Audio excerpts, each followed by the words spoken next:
material that will need, or might want to go back and reference. First, again, I'm currently in between finishing up 4 classes and then catching up for you guys. So I apologize for not having all of your grades in. Give me like 2 more days, they'll be in. For the business plan project, I'm really not concerned because the most important part for you guys is going to be to make sure you follow the format. 2 ways to have, I'll say 3 ways. 3 ways to get points deducted from the business plan. First, don't follow the formatting that's provided. Second, be a student and not an academic. By being a student and not an academic means write a story, you're being a student. Academic means everything that you put in this business plan should be supported by your expertise as business experts. So you should be able to, like, you know that a company that has a bad website, right, is probably not going to have high conversion rates, probably going to cause customers not to spend much time on their website. So we know that's a weakness for a company, all right? We know that. I just want you guys to have that supported by some type of academic research. So each week, each assignment, like I wouldn't accept any meeting with somebody coming into a meeting, not doing any type of research before we meet as a team. So what you'll notice is going forward with these assignments, everybody's responsible for a minimum of 3 sources of citation. So understand, and I don't think there's anybody that's working on this business plan project by themselves. So the minimums are set. The minimum set so that you still got to reach the minimum. So it might be like 6 competitors that you'll analyze. But everybody else on the team, as an individual, you only be responsible for 3. So for you, you would have 6 competitors. But for the team, if it's a team of 3, they'd have 9. So again, the biggest part about this is to make sure that we have the right amount of research and information. All right, it's all about data. Okay, so we're not writing a story, no fictitious information. All right, so follow the format and make sure you're using research to put information, or whatever information you put into your business plan, make sure it's supported by research.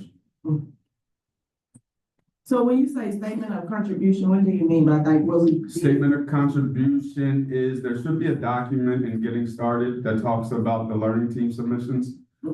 Statement of contribution is your CYA for those that are working in teams. If somebody doesn't contribute 1 week, I'm very big on this is professional, not personal. So just because somebody doesn't contribute 1 week, we all got a story, doesn't mean you're kicking them out the group. Right, it just means, hey, you were responsible for doing that work on your own that week. Okay, but again, very professional, not personal. But that's your CYA area. So anytime they're like, well, any team submission, you'll have a statement of contribution. That statement of contribution, you can put all team members worked equally, no issues. However, this is an independent review. So if you have issues, and let's say Roger submitted work to the team and it was high on AI. The team decided that we didn't want to accept that work. Please grade Roger separately from the team. Now, don't include Roger's stuff in your submission and update it, because that would be you serving as an editor. Like literally do a whole new, whatever Roger's part was, you would just do that part. And then I'll know when I grade you guys separate. Everybody's responsible for their own work, own submission. All right. Again, if for these team assignments, if you didn't submit, but your team put in the statement of contribution that you worked on the assignment, what will happen is you would receive an automatic 20-point deduction. Your submission wouldn't have a title page. Your submission wouldn't have the statement of contribution. So that's 20 points. All right.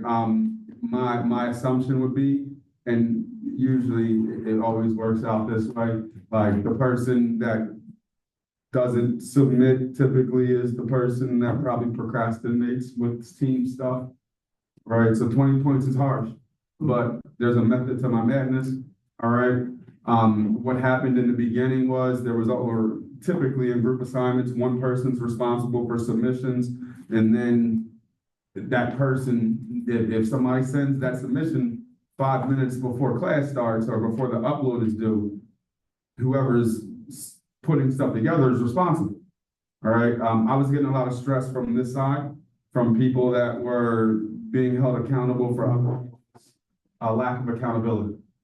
So I'm just very black and white. Everybody's responsible for their own submission. My assumption is that if you don't make that submission, there's probably a reason why. All right. So the 20-point deduction just says, again, it's time management. We all are responsible for our submissions. So the people that made it on time will get the score. If your name's on that statement of contribution and your name's on the team title page, by all means, you'll get the same grade as the team, but deducted 20 points. Now, my assumption is that if you didn't make your submission, you probably didn't contribute. And if I go to your team's submission and I see that your name wasn't on there, and then the statement of contribution said you didn't contribute, you get a 0. Everybody else gets the grade, but again, that person's not going to come to the team and say, hey, did you guys get a 0 on this assignment? I'm pretty sure they know they didn't do any work. They got a 0. They didn't do any work, and they're not going to come to you. They're going to come to me, and then I'll have that conversation. One last step further, let's say, Roger, again, sorry for using you, Roger, but I know we want to worry about this with you. Roger comes in, doesn't do his work, or says he doesn't do it, or says he did his work. The team just had a mistake, and he organizes with the team, or he talked to the team. What I'm going to say is, I'll send an or what I'm going to say to Roger is, have everybody on the team send me an individual email that said you contributed on the work, verbatim. Hey, Roger did contribute on the work, he should be given credit. If I get an email from everybody, you'll get credit. Most likely, you probably weren't accountable, and somebody's not going to send an email. Again, not your problem, not my problem. This is professional, not personal. Okay? So just so I'm clear with everything, is in the submission, as a team, so the team said we did everything equally. Each person in the team submits something to you, or is it just? Yes, everybody's responsible for whatever you work on as a team, everybody's responsible for that submission to upload it in Canvas.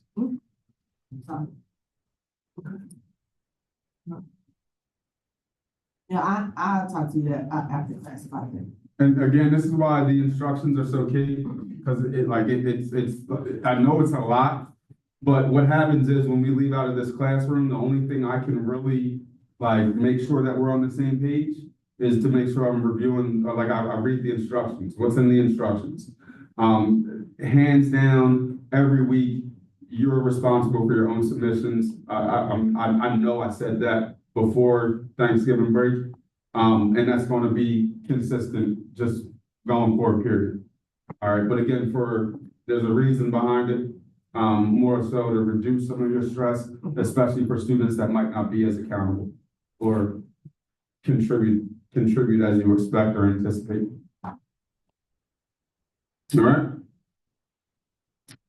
All right, so excuse me if I halfway rush through this. I got a lot of material to cover, and I want to do a couple things active-wise to kind of get you guys on the right path for this business plan, which is why we were going to go downstairs, but you bought your computers, so thank you. Next week, make sure you bring your computers as well, all right? And let me, wow, I keep doing this. Oh, hold on.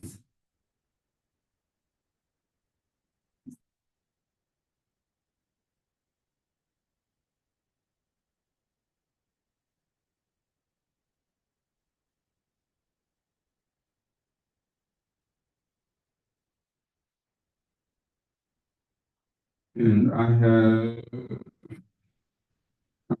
Alexis, right? Alexis, Roger, I got you, Tamika, got you. Tanisha, got you. Mark, got you. Matthew, got you. Dee, I got you. Carlos got you. Cheryl's not here. Ebony got you. Frankie, I got you. Noel and Kimberly got you. Right. So, and what I find, what I want the key takeaway for you guys with this business plan, it's not going to be easy. All right. But when we look at the SBA disparities of minority-owned businesses, right? And I think I mentioned this before Thanksgiving, so again, excuse me if I'm repeating myself. That's the last time I'm gonna say it. So if I repeat myself, just take it. All right.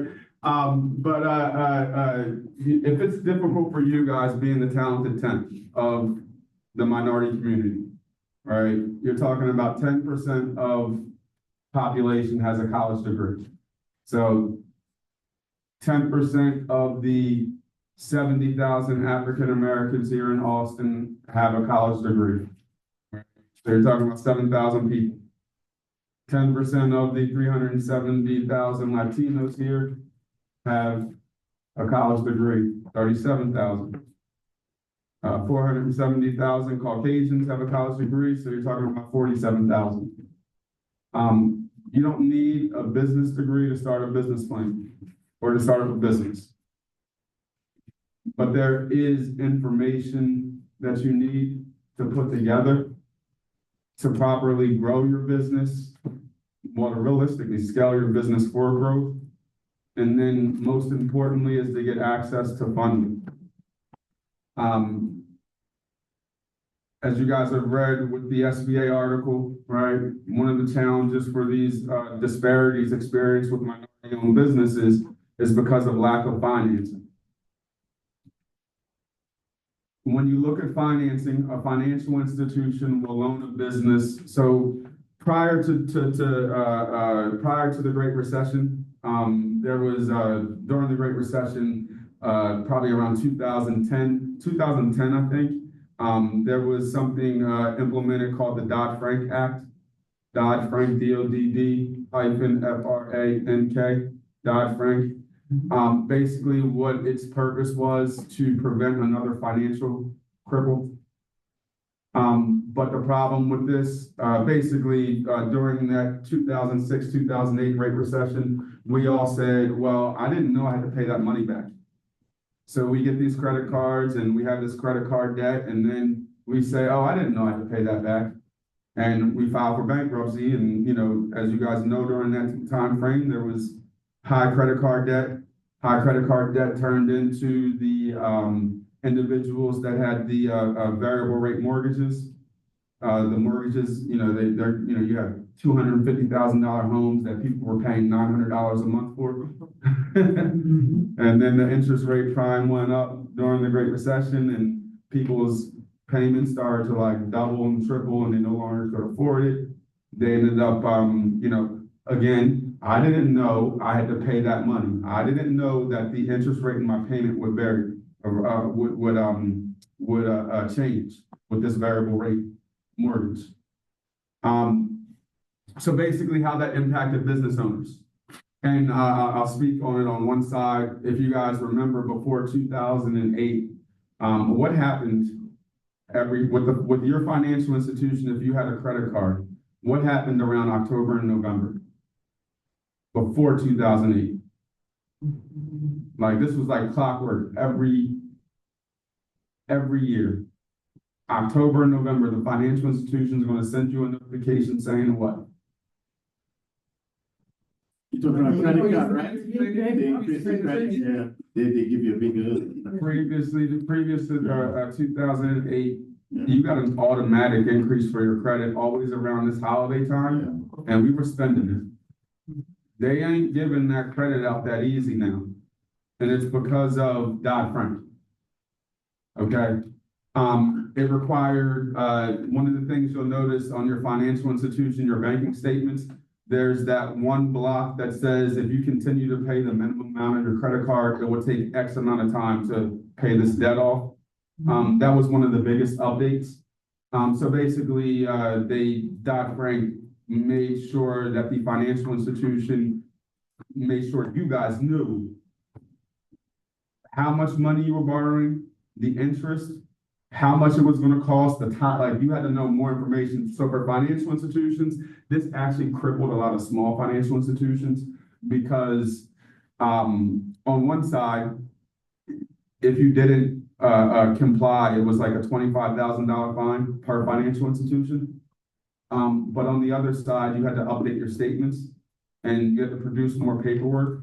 So for smaller financial institutions, it actually crippled them because they weren't able to lend out as much money because of new red tape, new restrictions or requirements.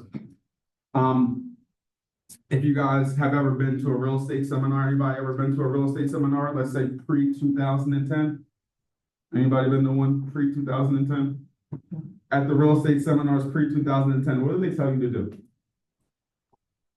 Like, what was the overarching strategy? And again, I tell you this for business because this is a real thing, but what was the overarching strategy? Like flipping Like it just get them in. But how? it? How do you get your first property? On most of these real estate seminars, what do they do? What process do they? It was flipping. But how did you get your first property? How did they walk you through? Oh, it? how the high interest rate, loan is like going through a third party. One, hard money. What else? Part of the bank debt. Talking about the flexible plan, the flexible interest rate, What do you mean with that one? the adjustable interest rate, it'll have a low interest rate at the beginning and then Well- it adjusts over time. So credit, people were giving credit out like it was nothing. So what they would tell you to do with these seminars is, if you don't have the money, go apply. If you have good credit, go apply for 5 credit cards, business credit cards. And then you pay me $10,000. I'm going to be with you for 3 weeks. We're going to find a property. That property is going to cost anywhere between $10,000 and $25,000. You use that credit card with a cash advance, pay that property off, and I'm going to show you how to update and flip it in 90 days. Doing that now. Rich dad, poor dad made a lot of money. Credit was easier back then. Credit's not easy now.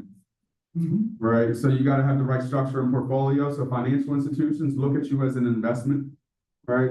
They want to see that when I loan you money, they want to see, can you turn that noise off, please? They want to see when I loan you money, they want to see, can you pay it back? And can I make money from it? So on a personal level, right, if I could go back and do my credit over again, I would have flipped some things, right? I got my first credit card and it was an emergency credit card, right? Straight emergency. Younger, right? So 21, 22, 23. My emergency was, I paid all my bills, but it was Friday and I don't get paid till next week. So my emergency was, I'm going to the bar, running that tab up. I got it when I get paid, no problem. It worked well for like 6 months, and then all of a sudden I needed new tires. And new tires was like $800. I only had a credit card for $500. My parents always told me, keep that credit low, only use it for emergency. This was an emergency, had to increase that credit. The credit went from 500 to 2,000. I got new tires. At this point, I couldn't pay off my credit card, so I was making large payments, but I was still robbing Peter to pay Paul. I get paid, and then I'm paying my credit. I feel good, but then I run out a week, and that paycheck ain't coming until, or that next bill comes, or how, like, there's always something that comes, and I started swiping that card more, debt went up higher. I went to go purchase my home, and it was counterintuitive where they said, that time my credit card went up to $5,000. They said that I needed, or my credit card was up to $5,000. They wanted me to have like 20% of debt on all my credit. So I basically paid down all my credit cards down to like a 20% ratio. So I left like 10 to 20% on all my cards. I was still not approved for the loan. The reason I wasn't approved for the loan was because I didn't have access to enough debt. So I had to go from a $5,000 credit card to a $12,000 credit card. And then once they saw me have access to more money, that's what approved me or helped me to get approved for my my home loan. All right. But obviously I'm bad on I'm how I'm using my credit. It's for things that aren't worth anything. Right? I got this debt that's growing, and then when I can't pay it, I'm asking for more debt. Right? And you know how long you can get caught up in these credit cards, it's a chokehold. If I could change, you know what I would do? I would have got that credit card. I would have got $1,000 credit card, and I would have intentionally pulled out cash advances every month, and I would have bought stock. And I would have paid that credit card back, knowing that I bought stock. And use that as my, and then never use credit. If I don't got the money for it, I can't do it. Something just came to mind. I have to thank you for that. When we came into the first class, you mentioned two stocks. One was a government and one was another company. So when I went home that night, I said to my wife, you know what? Check those two companies out. Well, we had Palantir, it was the other one. I told her, check that stock out and buy some of it. So she went to check it out. She said, well, they say it's something you hold for long term, but I'll go ahead and buy it. So she bought 4,000 and she's already made 2,000 on that. They were harsh on me that first week. Yes. I don't bullshit. I'll make you money.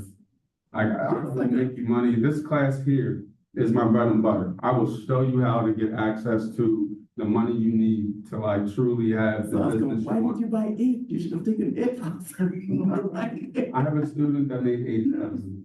He bought $40,000 worth of that, and it's up 110% right now. These projects I have you guys doing are not on companies that are bullshit. It's work that you're like, oh, I don't feel like doing it, but thank you for that, because thank you, seriously. It's you're probably too late right now. It's like the stock market is if you're not in, you can't. So the stocks to watch. So I'll tell you my stocks, and we gotta we'll talk stock at the end of the class. Okay, all right. C3AI. C3AI. C3AI. Yes. Yes. C3AI. We'll talk stocks at the end. Okay. Yes. All right. So now, looking at credit and credit for businesses, right? After Dodd-Frank, right? So a financial institution, it used to basically give credit to everybody for free, right? So people were going out, getting credit, using this credit to purchase properties, and then putting properties under contract, flipping them real quick, and making buku bucks. And then obviously a lot of people got caught with the bad investments. Now, after Dodd-Frank, so now you guys are all investments to the financial institution. So the financial institution wants to see that, one, if I give you this money, and again, use my example, right? I started out with $500, robbing Peter to pay Paul, right? When I accessed more money, it was an emergency. Still robbing Peter to pay Paul. Then I had to access more money. I'm still carrying high levels of debt. Now, I could pay it all, but I'm still carrying high levels of debt. Now, because I had enough money, they increased my loan to $12,000, or my line of credit, my credit card to $12,000.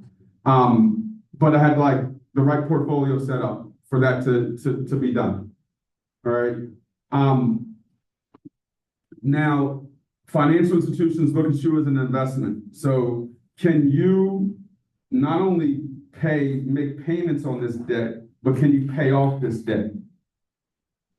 So I'm going to tell you this on a personal level, but this is also a business level. I highly recommend, if you're using credit, first, save up enough cash to back your credit. I wouldn't fool with the credit if you don't got the cash to pay it off. there's those waterfall strategies. I think especially in the minority community, we come from a training that, you can't take it with you when you die. And then the problem is we spend like that and we don't leave anything for our children or their grandchildren or our kids, right? So first, future. The best thing you can do, just you can do $25. $25 a month in investments, $25 a month in savings.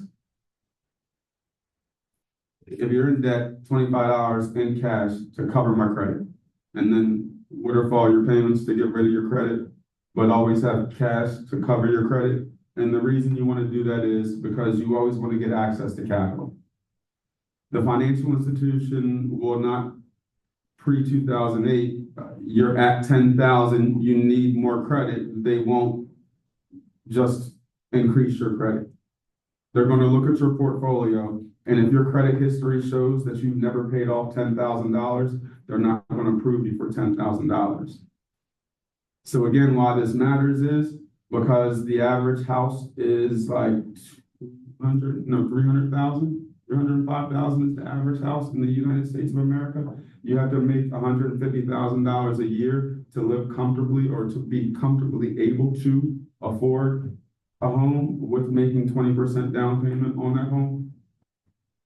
That's under the auspices that you don't spend more than 30% on your rent with the money you make,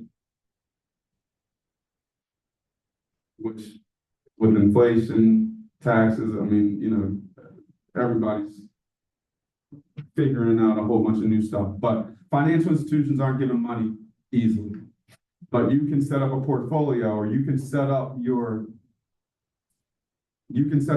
financial portfolio in a way where if you do it right, you shouldn't have trouble ever getting access to funding. So again, the financial institution, I would look at it on a quarterly basis. They always want to see that you're making a payment plus some more. So I would do your minimum payment plus, let's say 50, 60, 70. Mind you, you have the cash. You're using the card. Each month I'm making a payment plus more. Every quarter you pay off your credit card. Don't have to pay it off. You can leave 10%. The financial institution will see you utilizing the card. The balance, you want to get the balance up to that 70 to 80%, and then you'll pay it off. By doing that, you'll influence your credit over time as well. I also recommend this strategy for businesses. So financial institutions, when it comes to loaning funding for businesses, they will give you 50% of your cash flow, and then a portion of the owner's skin in the game. So if you have a business checking account and you have $10,000 in that checking account, they'll loan you a portion of that $10,000, but they'll want to see what your cash flow is. So if your business doesn't have a financial, or if your business doesn't have a checking account, your business isn't going to be able to get access to financial institutions, the financial institution's money, without you being a guarantor until your business has 5 to 7 years of cash flow history. So when we talk about these disparities with minority-owned businesses, the number one issue is we don't get access to funding. You got to have a bank account for 5 years. If I'm operating my business as a sole proprietor, do you think I have a business checking account? Did you have a business checking account? Yes, sir. Did you have a business checking account? Did you have a business checking account? What was the challenge about the business checking account? The only problem I ever had with mine, Roger. the only problem I ever had with mine was that when I attempted to take out a big sum of money, they froze it, which really annoyed me. Like, I tried to take $10,000 of my money out of my account, And they froze it and said that they had to investigate before they allowed me to It's take it. CTR transaction. That's anybody. You can't, basically, you can pull out $9,999.99. Anything over that amount is basically, terrorism. So the bank has to report that $10,000 transaction for, terrorism or for money laundering. And it's anybody across the board. So. I had issues with that even less than 10,000. Like if I even pull like 5,000, I'll have to sign paperwork saying, I know that this is my money, and then they would ask me questions about what is this money being used for? Yes, I did same issue as I had to sign a paper and say, okay, I'm gonna wait. They put it on hold for 2 days. They're getting the money. I decided to go in Chase Bank. I went in, Yeah. Chase, like, I need this money for this. They were like, okay. Yeah. You need to wait 2 days. We gotta make sure. Yeah. Because we don't have it on hand. Did I tell you guys my experience with the bank? Yeah. So, I think I shared with you guys, my background before this life.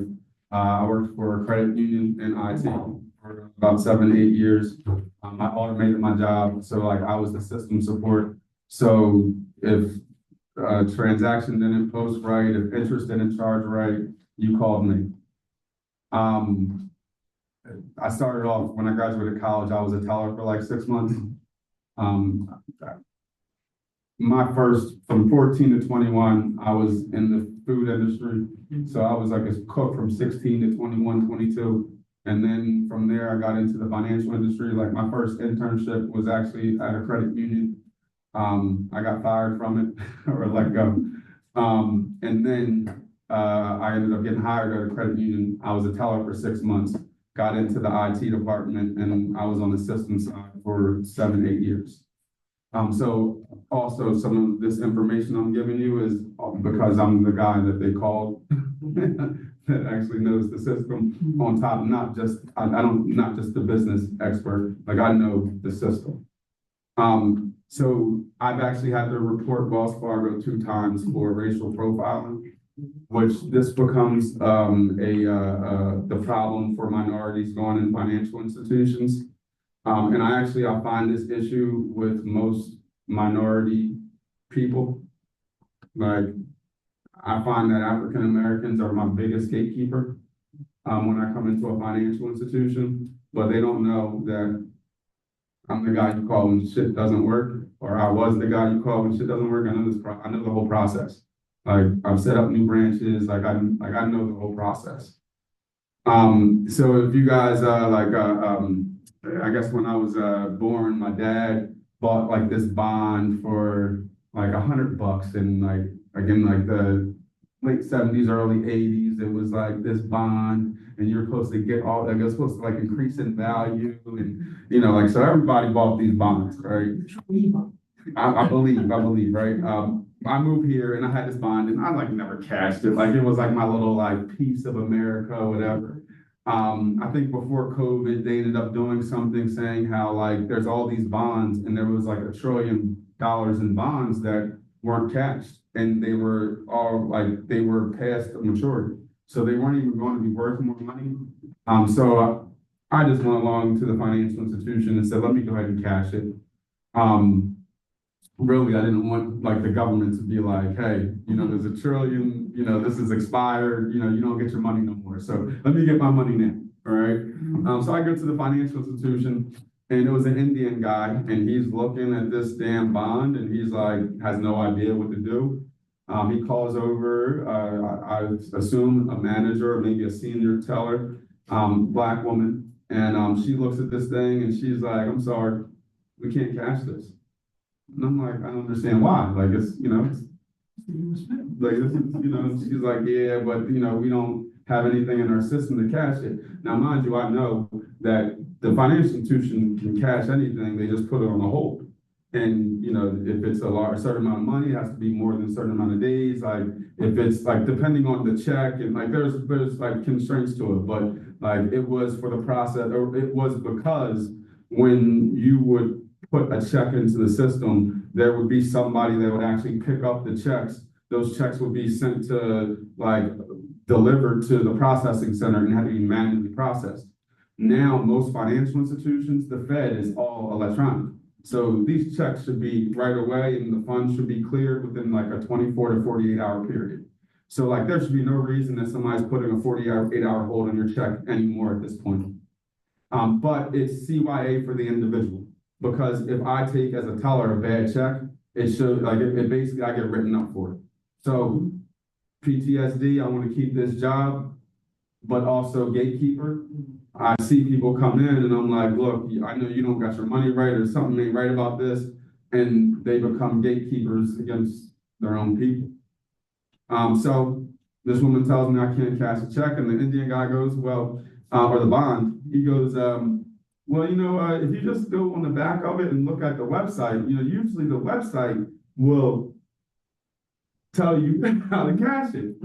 And I looked at him and I said, oh man, this was in the 80s. There was no internet, bro. I went to my normal Wells Fargo, they cashed it in 5 seconds and then didn't put it on a hold, no problem.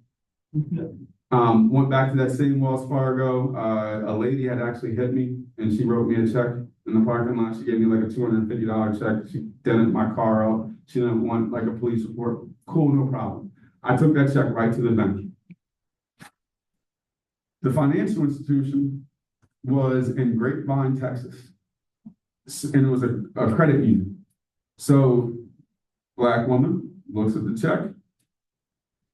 She says, oh, we can't cash this check right now. She said, you'll have to call the bank, verify that the funds are there, or you have to call the bank and see where the closest one is so you can go there. Now, I know damn well you put a 2-day hold on this. That check, it was $250. You refused to, but you're refusing the wrong person because I know. So that's a personal side. Imagine what it's looking like on the business side. So this business plan is going to be hard, and it's hard for you, and you're in this space. And we look at these disparities. That article was written in 2012. What do you think it looks like now, especially post-COVID? Right, I think we left off and we were talking about the revenue of firms. The average Black-owned firm was $58,000 in revenue. The Latino was $145,000, where the Asian was like $305,000 or something along those. It was more. Yeah.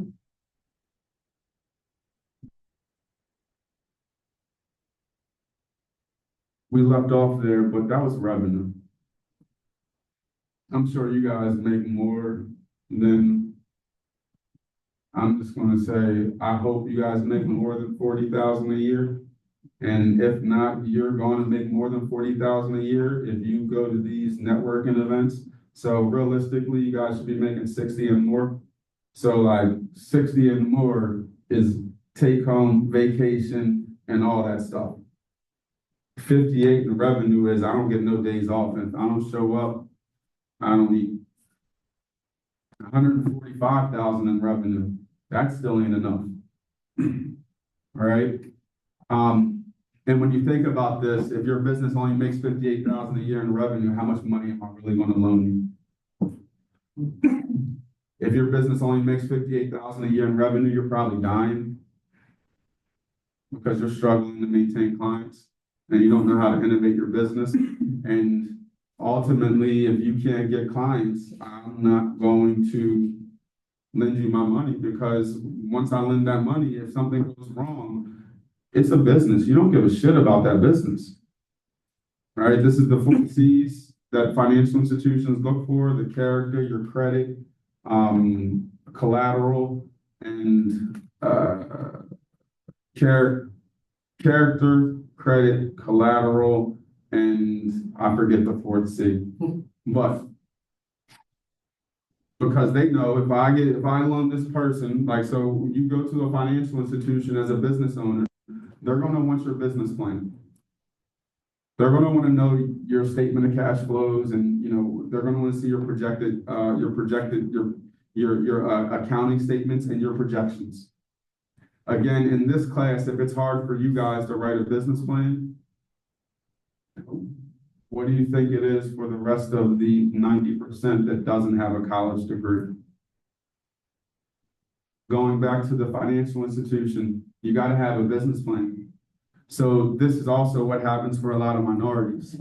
You go into the financial institution and you see a minority and you're like, oh, somebody help me. And then you go to that minority, you say, I got this business plan, come on, help me. That individual, is not their job to train you how to get access to funding. Their job is to book loans. Most of us need to be trained on how to be set up properly so we can get these loans, and then also make the proper decisions when we get access to this money. Next week, we'll talk about it, but you guys will do funding projections. And I'm looking at just how much to start up, what is 1 year, 3 year, and 5 year from an expenses standpoint. If your business is growing, it's going to cost more money to operate. Where do you put that money to keep that growth going? And why? Like, that's the special power that you guys have, that you're going to school for, is to understand and research, not only understand where do I get this information from, how do I interpret it, and then where do I apply it? I was having actually an intro or in my entrepreneurship class for traditional. I was telling the students, you know, I'm still on cable. Like, I'm paying, I'm so sick to say, I'm paying $250 a month for cable. And the only reason I'm doing it is because I record worldwide exchange every morning at 4 o'clock in the morning. So everything that happens on, like, everything they talk about on CNBC, like Squawk Box, Mad Money and all that stuff, it's from the reports that come out at 4 o'clock in the morning on worldwide exchange. So the only reason I pay $250 a month for cable is because it makes me money.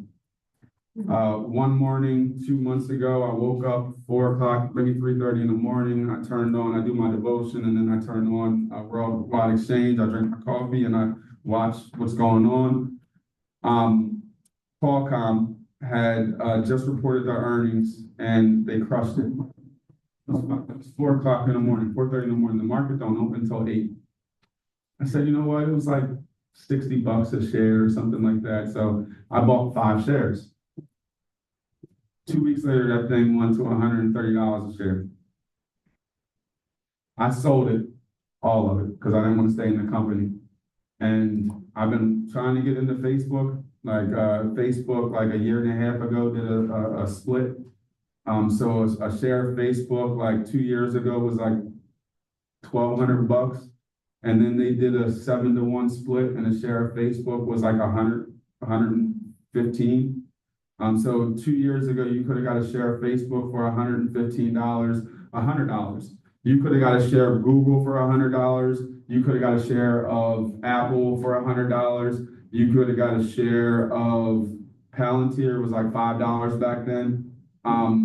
Fast forward 2 years later, Facebook is Facebook as of this morning is $612 a share. When I sold my 5 shares, I bought 1 share for $560, had some money left over, and then now I woke up this morning and that 1 share, only got 1 share, but it was $615. Palantir, government company, it was $5 a share. They're up to $70.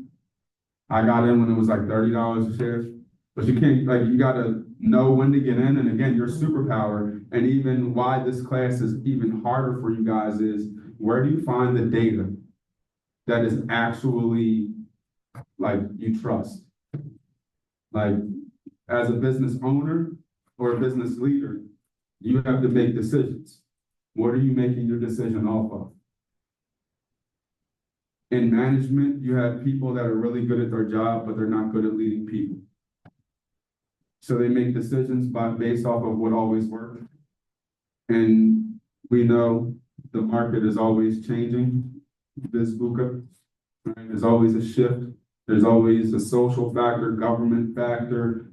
The market shifts, the taste shifts, seasons shift, presidential elections, all these things shift.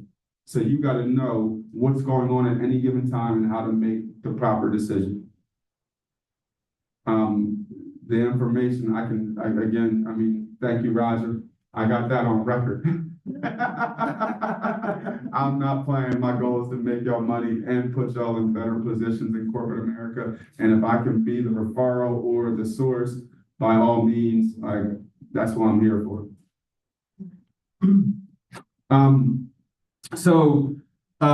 I'm just gonna, again, high level and get into this material here for chapter 7.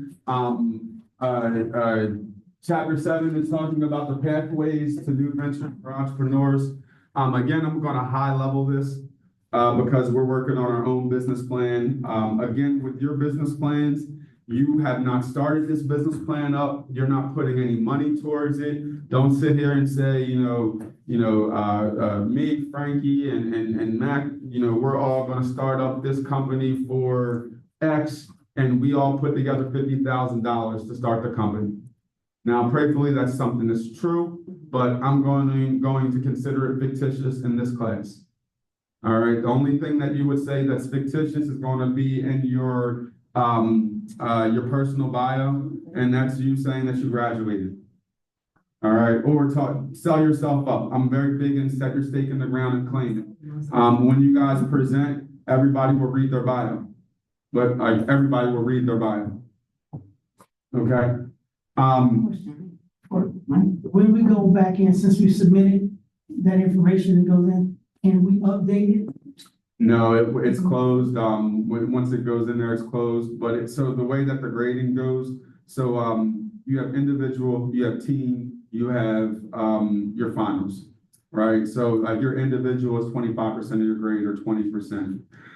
For the business plan projects, it's a team assignment and it's worth 20%, right? So if you guys bomb everything on that business assignment, what will happen is I'll be able to read and give you feedback. And then you need to just make the feedback in the final business plan and everything should be great. No problem.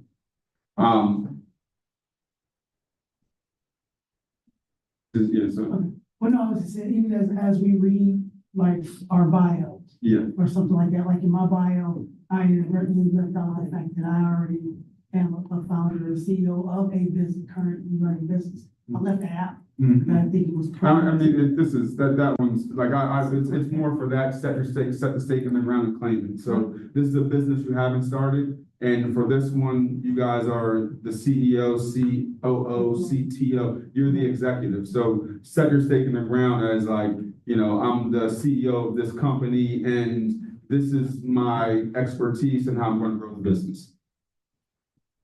When you were talking, it kind of made me think, you were saying nothing else fictitious. So when we're presenting something, funds to grow this business or start this business, where would we be getting those funds from? Because for me, like, you're pitching this business plan to a group of investors from startup. You haven't started, it's an idea, concept. You researched how much it's going to cost to operate and how much you need to start up.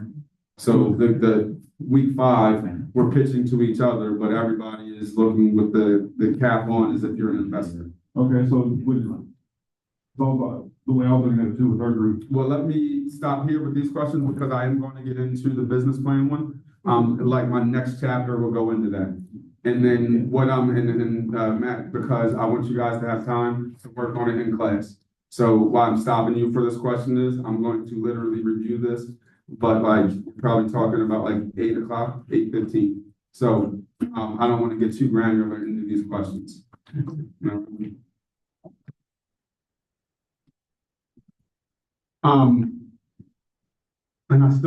there was a component that you had asked. The update. So basically what happens is once I give you feedback, update, and then put it into, like, I would have one running file, and this is your final business plan, which again, at that 8:15 mark, I'll show you the full document and file of what components will cover for the business plan. All right. Again, I want to, just to give you guys a high level of what I'm looking to do, what my plan is. I want to get to that component around 8 o'clock. I want you guys to stay here from 8 to 9 and work on your product and service description and also your target market identification.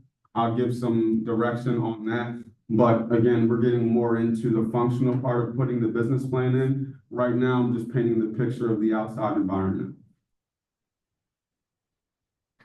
And then I'll also show you guys too, if you guys don't know how to do the title page, I'll show you guys how to do the title page as well, as far as using your technology.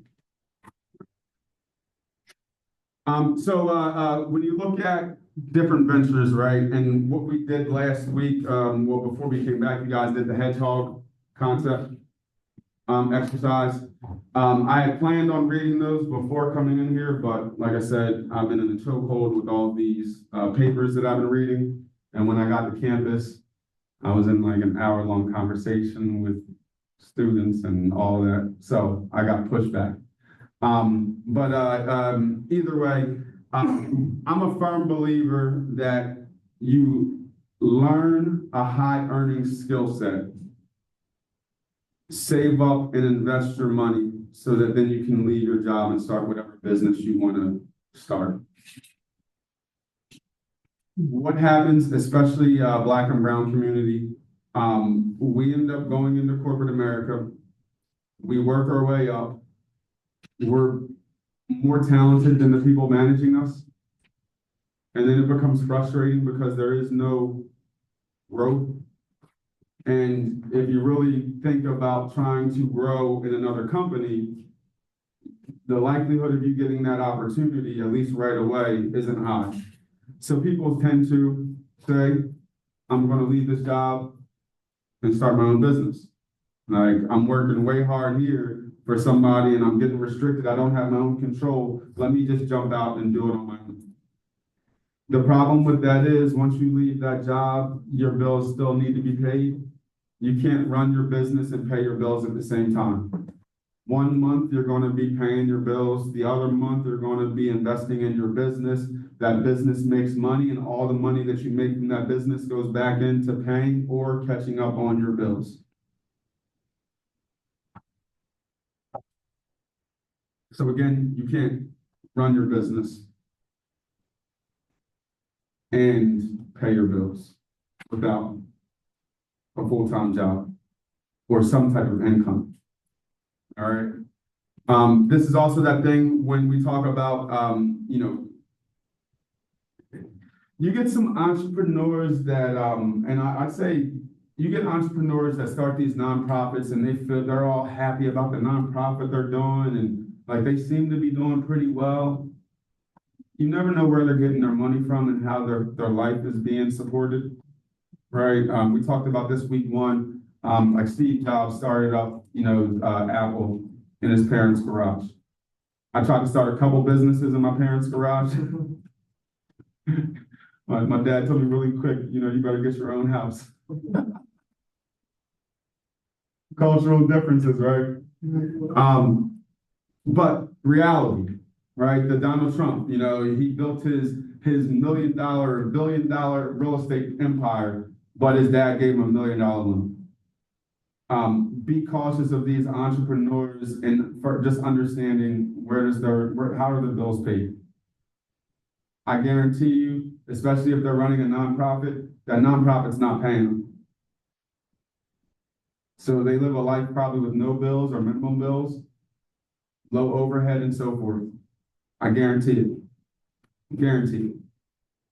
So again, I'm a firm believer from this period, like you guys going to college and having access to the jobs that HT gets access to. If you shake hands, kiss babies, introduce yourself to the dean.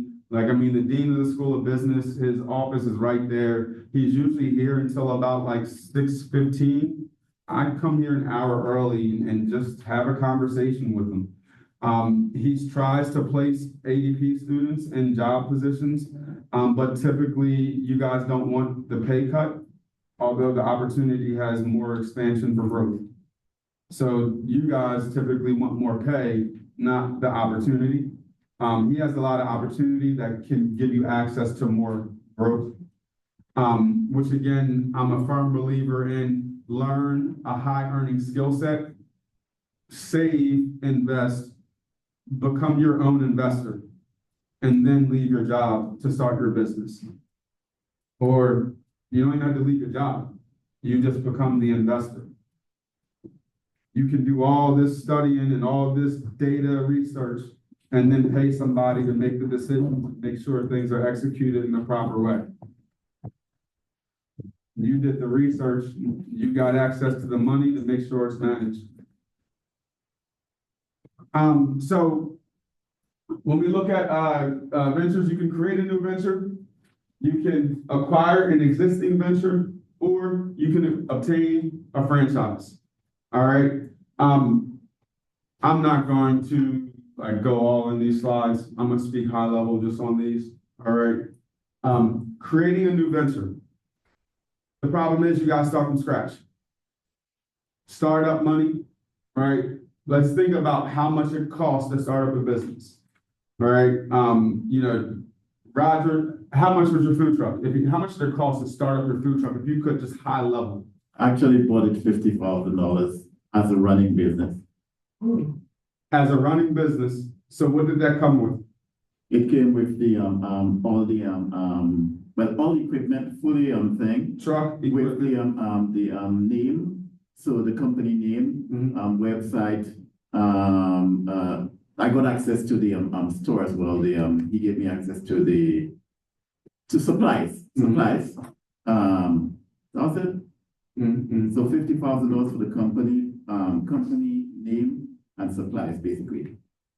So you had your lot already taken care of, or this is just a truck, you gotta figure out where you're gonna park it? It was packed on the lot already. The lot was all taken care of. Yes. What about food? In terms of Product. product, no, I had to buy my own product. So 50,000 for the truck, the website, the lot, and then I still got to buy my own product. What was your average price point? My crib sold for about $12 each. The crib. $12 price point. How many customers a day on average on your best day? On my best day, I made $10,000. How many customers? I can't remember. I just know it was a ridiculous day. I couldn't keep up. Give me your average day. Maybe 100, a couple. I don't know. 100 It just kept coming. 100 customers, you're talking about $1,200 a day on your best day. $1,200 a day. Are you open 7 days a week or just 5? I was only open on evenings from 5 o'clock till 10, and that's during the week, and on weekdays from 7 a.m. till whatever time customers stop. Because I work my regular job. And who ran it? I ran it. I worked my regular job, and I did that right after my work. Did you try to find employees? Yes. What happened? I wasn't satisfied with them doing it the same way I did, so I fired them. So no.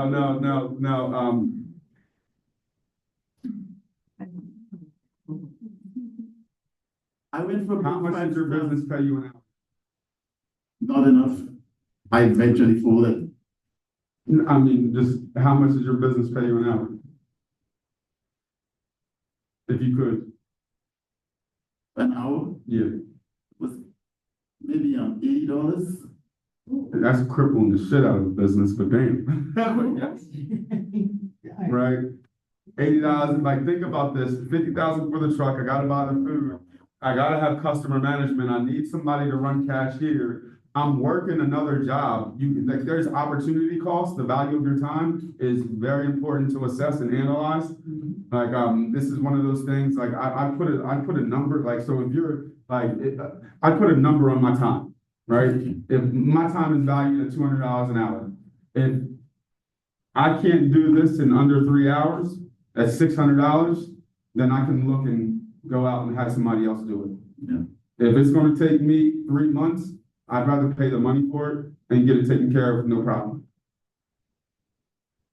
But look at these expenses. And then we don't have any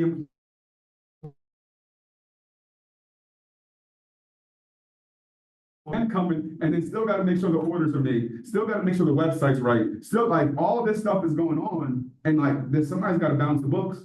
You got to pay somebody to do the reconciliation.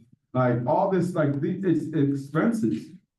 The financial institution, the checking account. The checking account costs you money, right? It costs you money to have access to it. And if you want to get the other services, you got to pay merchant services and you got to pay more money.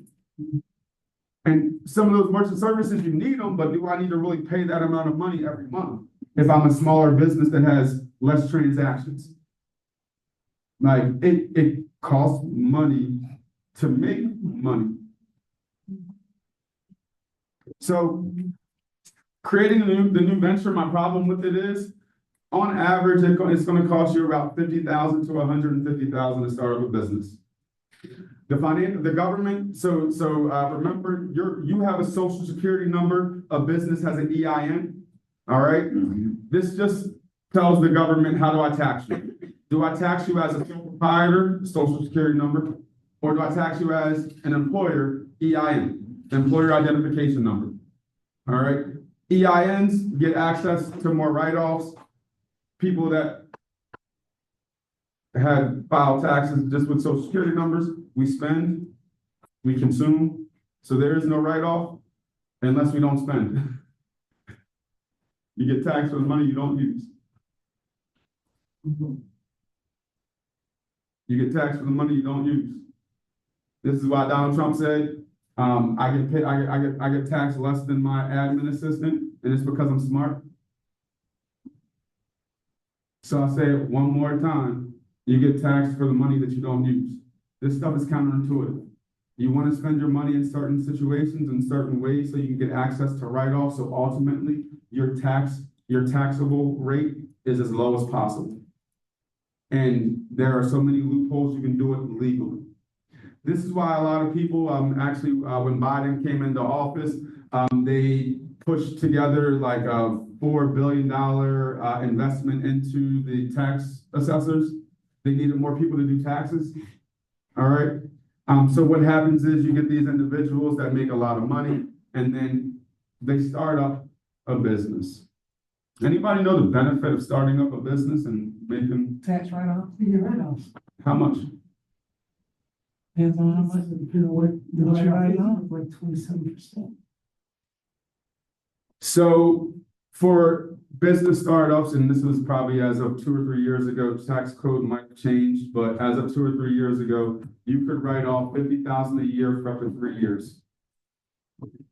So if I make $200,000, I could say I put $50,000 into a business and then $50,000 every year for 3 years, and I make $200,000, a $50,000 investment goes into this business.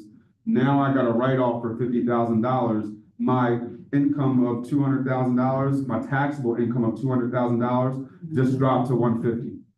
Does that include the one where you can include your kids, like the 14,000? The $14,000 paying them. Is that included in that 50,000? No. This is straight up startup costs. This is just startup. That's employment expenses, where you can pay your kids like $14,000 a year, and then it becomes a write-off for your business and employees, and then you put that money into like a trust that the kid can't touch, and $20, $1 million. My sister has her kid on the payroll and she's 7. It's the $1 million plan. I mean, I'd highly suggest that if you have younger children, open up a trust. Yes. Open up a trust, and then every year for their birthday and Christmas, and just give the trust. The trust basically is a living will for that child. So you can say, when the child is 18, they get 10%. When that child hits 22, they get 15%, and you can break it out.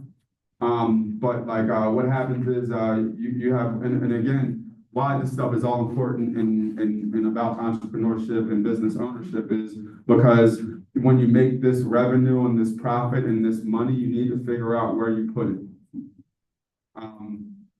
One of my past clients before every year bought a brand new boat. IT consulting company had about $150,000 in cash positive at the end of the year every year. Again, you get taxed on the money you don't use, or the money you don't spend. So basically, at the end of the year, he would buy a new boat. It was a business expense. and then ultimately turned into a write-off, which is why every year in November, what do we always hear? What advertisements are going on in November? Cars. November to December. Cars, luxury cars especially. Cars, year-end specials. You buy, close out, and that's why it's always them. Right, so Business again, owners that do that, they buy cars or something at the very end, or they donate. well, yeah. So, but again, these are accounting moves. So I can either be taxed less, earn more profit and so forth, and I mean, personal and business is all the same. Again, it's just how you register it with the government. So starting up a business costs too much money. Takes too much time, too much market research. Franchising, for most franchises, you're probably not profitable until you get to like 3, 4, 5, 6. It's more of a market share play. But you got to read the rules of the franchise. Sometimes those franchises can be way too strict. Like Chick-fil-A, for example. Chick-fil-A, it's like an owner-operated franchise. They have a huge wait list. You can apply to own a Chick-fil-A franchise. They'll even build you a new Chick-fil-A franchise for you at a site location. They own the land. But what happens is you're charged a marketing fee off of your sales. So like for the Chick-fil-A, I believe you can only own one Chick-fil-A, but I've heard people own multiple, so I don't know how. And then also you have to be an owner operator. So you can't own a Chick-fil-A as an investor. You have to actually be there as like the general manager, and you have to work like 80 hours a week or 80 hours every 2 weeks. Like there's a requirement for Chick-fil-A. So it depends on your market. If you're in a slower area, you can make around like 70 to 80,000. And if you're in a really dominant market, you can make around like 150. But again, the problem is you're paying high marketing and revenue taxes and so forth. There might be other expenses that come along. But the thing about the franchise compared to starting up a new business, franchise has a brand. People know it. But I'm coming in with this expense, right? I got to pay money. You got to spend money to make money, right? Again, this is why I highly encourage you will earn or learn a high earning skill set, save, invest, create your own FU plan through your savings and your investment. The FU plan being that you go to work, and if you want to leave this job and say FU, you can. But again, you know, that intention, like what's that high earning skill set where not only you can say FU, but you're always in demand because you have a unique skill set that the market wants. This is why I'm very big on, and like I recommend you guys, after you guys graduate, every year, new certification, new skill. But don't just do anything. Like, don't just, don't go get your, try to go for your CPA if you don't want anything to do with accounting. Like, it should be whatever you're growing your career in. Research what companies are paying the money for your position, and then what's the skill set? Go look at open job posts, and literally whatever skills you don't have, give yourself a 1-year plan and train on that. Again, for the purpose of like when we're talking about this money, I mean, I gave you guys the real estate play. There's tax foreclosures, so you can get a tax foreclosure property for like $10,000. In Philly, you got to pay 10%, and 10% on the bid, and then you got to pay the rest 30 days after that bid is accepted. So what happens is you bid for a house, you put down, let's say I bid for a house, I got it for 15,000, I put 1,500 down, and then I create a contract and go find a subcontractor and say, look, I'll give you however much it will cost to update this house. Here's the things. I'll give you the money to buy the product, I will pay you 15% on top of whatever your invoice charge is. I'll pay you 15% on top when the house sells. Products paid, people got work, and then when the house sells, I made a premium on top of what I normally would have charged. You develop a relationship like that. Like, there are a lot of ways to generate revenue, but again, the money you make, you got to pay taxes on it, and you get taxed on the money you don't spend. Now, with the franchise, well-known brand, creating a new venture, again, my challenge with creating a new venture is I got to teach everybody. All right, so I'm the immediate past president for the National Black MBA, the Austin chapter National Black MBA. I get a lot of people that come up and they're like, oh, I got a nonprofit and I want to, join the chapter. How can I support? I'm very big on doing what you do through the chapter. Give the chapter credit, but the work is yours. As you're building your client base, nobody knows that you did it through the National Black MBA or your own business. I find a lot of minorities want to start up nonprofits. Community good, but nonprofits don't pay money.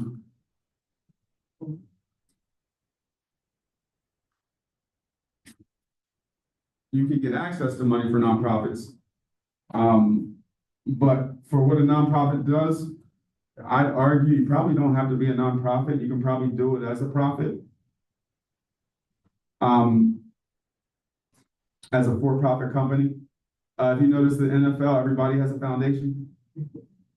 You guys do know NFL is a non-profit. NFL and the NBA are nonprofits. The people that the stadium owners or the owners, and they're a part of a collective nonprofit, the NFL. Why do you think all the players always have to donate their time? Mandatory, because they're part of the nonprofit. This is mandatory for their time, but also these all become write-offs. So I'd argue, why do you have a nonprofit and who really has a nonprofit and where is that money coming for that nonprofit? A nonprofit is going to get money in two different ways. One, grants. Second, corporate partnerships.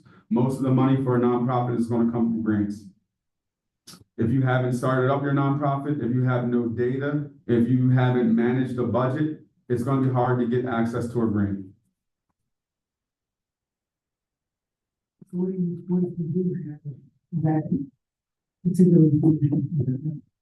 So you started a nonprofit, you got your projected data, you were a zero cost budget, so to speak. And you're just trying to get access to the. Keep on applying and show how you're using the money and where it's being invested. And then make sure you're also surveying the people. Like, what was the outcome and how can we improve? So when I ask for grant money, I'm showing you what I have. And then that seller is, we had 100 people go through this program and these are the things they were looking for improvement. I'm applying for this grant so I could fulfill those needs. How you pitch it. But this part right here, acquiring ventures. So you can buy existing businesses that have customer bases, that have a location, and they have cash flow. Baby boomers, there's a lot of baby boomers retiring. There's a lot of baby boomers that own businesses that are retiring, and the children do not want the business. The baby boomers have no idea what to do with the business. There's an opportunity to go around and buy baby boomer businesses. You could buy a landscaping company run by a baby boomer. It would work something like this. You do your due diligence, make sure that they have a business plan, or you create a business plan. You make sure that they have a business checking account, their financial statements, they've ran taxes, submitted taxes for X amount of years. You make sure you do all your due diligence. You see how much revenue they earn on a yearly basis. Track back 5 years, see how much they've earned on a 5-year basis. You would, let's say they earned $500,000 a year on a 5-year basis. you might offer them like a 3x ROI. So you give them 1.5 million for the business based off of the ROI. The financial institution will actually finance that deal because if the business has cash flow. So you would be the guarantor. The business has the cash flow. You're getting access to money to either grow the business or to fix some of the challenges it's having or it's having. Step and repeat. This becomes a marketing game and marketing control. I want specific areas. I want areas that are, maybe I don't want to be in areas where there's a lot of new builds with no grass. I want to be in areas where there's a lot of grass and a lot of homeowners. So I'm buying businesses that operate in those areas. I'm trying to dominate this market, and I'm looking for my competitive advantage by understanding who operates in that market. It becomes no longer about me operating the business, my physical muscle. It becomes me making decisions so that I can ultimately keep my business profitable and avoid running expenses. So I'm a very big, and now takes more research. I high leveled what that process looks like, but probably easier and less risk than here. Because I gotta basically have $150,000 to start a business. $50,000 per year over a 3-year period.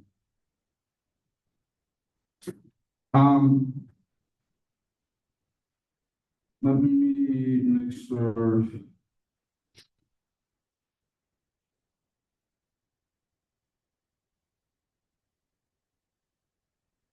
So the hedgehog concept, we'll probably pick back up on that next week too. I want to read what you guys wrote before I do the next exercise with that. All right. There's a lot of business ideas out here. There's so many different businesses, so many different ways to make money. The question is, would you really go after and do it? I'd argue a majority of you could care less to be here. So you get into a business that's lucrative. If you don't care about the business, are you really going to pursue it? And for how long? And at what cost? So I'm very big on that hedgehog concept to find what it is that you're passionate about, what it is that you would do for money, what you do for no money. And then in that hedgehog concept, there's the things that all cross in that middle. That's the space you live in. Like I wouldn't work for a company that doesn't I wouldn't take a job. I wouldn't, if the company mission, if the company strategic objectives don't align with what I'm driven by. On one side, from an employee standpoint, you're going to earn more money if you're happy in your career. I honestly, I really do think it's probably one of the reasons this university has a lot of students that don't do as well. When you're stressed, you don't perform. When you're overworked, you don't perform. So if you're stressed, overwhelmed, overworked, and you don't want to be in the place, you're not going to perform. But if you're happy where you're at, no matter what happens, you're happy. You go, you get shit done. So you can look at, and now I'll end it here. If you are an innovator, make sure you have a notebook and write down your ideas every day. That notebook, put it in an envelope and mail it to yourself. Take it to the post office, have them post stamp it. Mail it to yourself. In America, it's who thought of it first that has access to the rights of a patent or patent. Who thought of it first?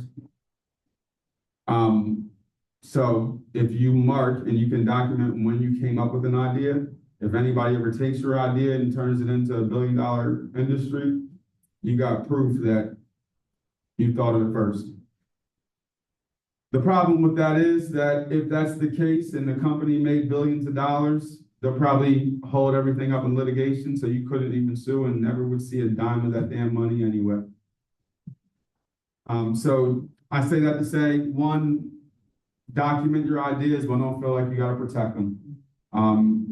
You're not the only person that thought of that, right? I'm pretty sure we've all experienced that. You had this idea and it's, there's nobody ever had a bagel cutter. And then you think of this bagel cutter and you look on TV 2 weeks later, 3 weeks later, and here's this damn bagel cutter. That does not mean you can't open up or start up a bagel cutter. All right, with the patent, it's design, it's process. So you can have a business innovating products. There's a case study about this gentleman who would teach people how to play tennis. And what he did was he took a tennis racket, he drilled 2 holes in it, he put like a string through it, like a strap through it, so that when you held the tennis racket, you would put your hands through the strap, and then basically you tighten it up. So when you're hitting the tennis ball, where the ball goes is dependent on your forearm. So this is keeping the tennis racket tight to your forearm so that he can train people how to play tennis. They ended up making this into a product. He got sued by the people that invented the tennis racket. They said he was infringing on their patent. Long story short, he won the case.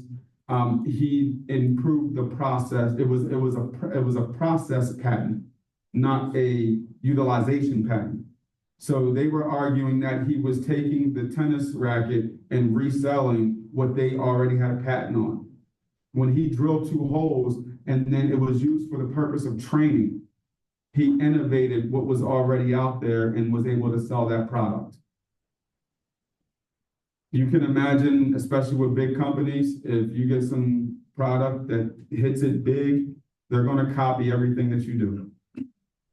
Pirating is big. I mean, it's a big thing in Asia and China. This is what we're dealing with right now. You have companies that basically will hire people to reverse engineer what you've developed so that they can copy it, make little iterations, and then compete.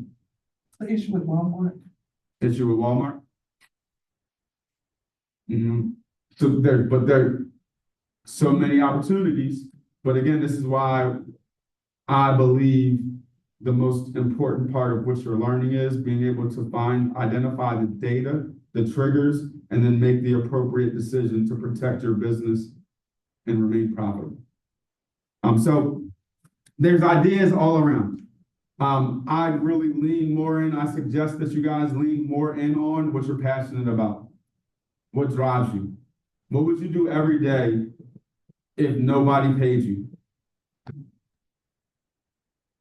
If you could pursue that, if you could find that, it's a game changer, whether it's work or your own business.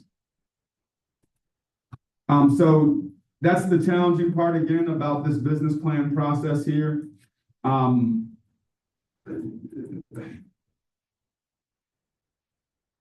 think I shared here before, but from last week, the business plan. We're going to go through every component of the business plan. This book is really good as far as starting up a business, getting into entrepreneurship. It covers like excellent, it's really good information. It's just not applicable because this stuff is not step by step by step by step. It's a process to how you start up a business, and it kind of depends on the business and the person. How much money you have access to. Like if you have access to money, start up that business. Don't worry about the plan. Pay somebody to do it. If you don't got that money, then you need to invest your time in research until you got enough research that you can get access to investors. Because I don't want to be the #1 employee for my business. Ever. Ever, ever, ever. Imagine how much easier, Roger, how much easier or how much longer would your business have lasted if you had a partner to split $50,000 and pay employees so that you could train them and then this person could focus on another aspect? Like the business was there, the clients were there. It's just he couldn't operate the business and run and manage it. But thought process was, great idea, profitable business, 50,000 affordable. We didn't think about who's gonna run it. Like, these are things that, did you do a business plan before? These are things that we are uncovered with a business plan. So we'll cover all these points of the business plan. Again, for this class, the only thing that we won't cover is the accounting statements. That's the kick yourself in the ass moment, because for you to get access to funding for your business from a financial institution, you have to have your projected accounting statements. You paid to learn. If you don't know how to do it, if you can't read it, it's your fault. It's my personal kick myself in the ass moment. I'm passing it down to you guys. Because trust me, I'm reteaching myself corporate finance for the purpose of investing in the stock market. And me reteaching myself corporate finance has made other people money, and a lot of money. So I'm gonna pull up the business plan, and let me see what my next chapter is. Okay, sources. All right. So again, when we're looking at through this course, the best way to figure out where we've been and where we're going is to go through the modules.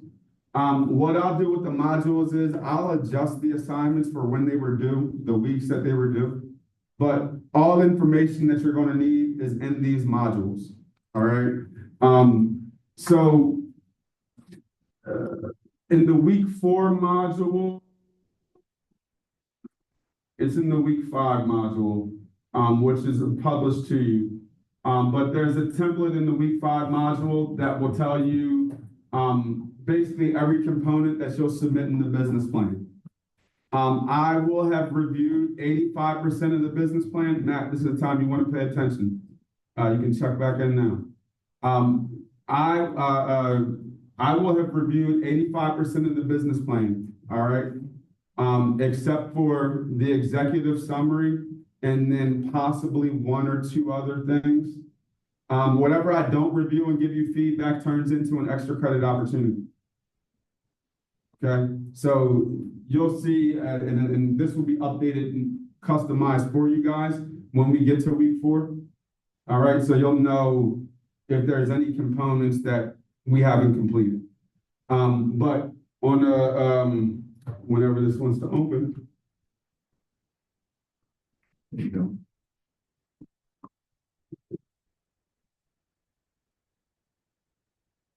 So you'll have a title page for your business plan.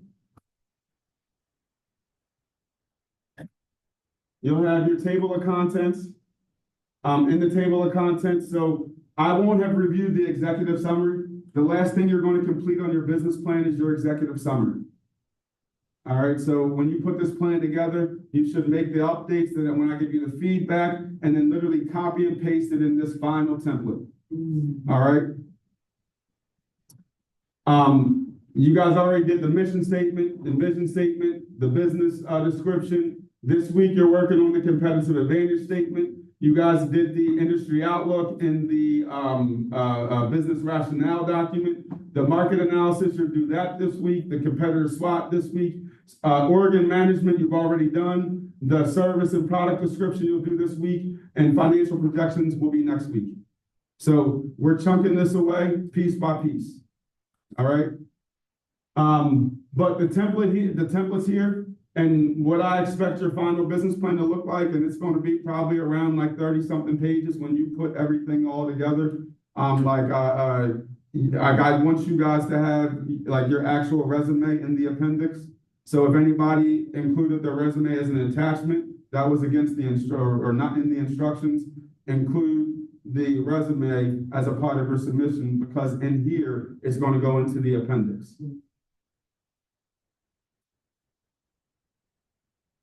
The problem with that is, and again, time management, everybody has different formatted resumes. So the problem becomes, I got to take everybody's resumes, and then somebody's resume is formatted crazy, and then I got to clean it up, and I don't have time for that.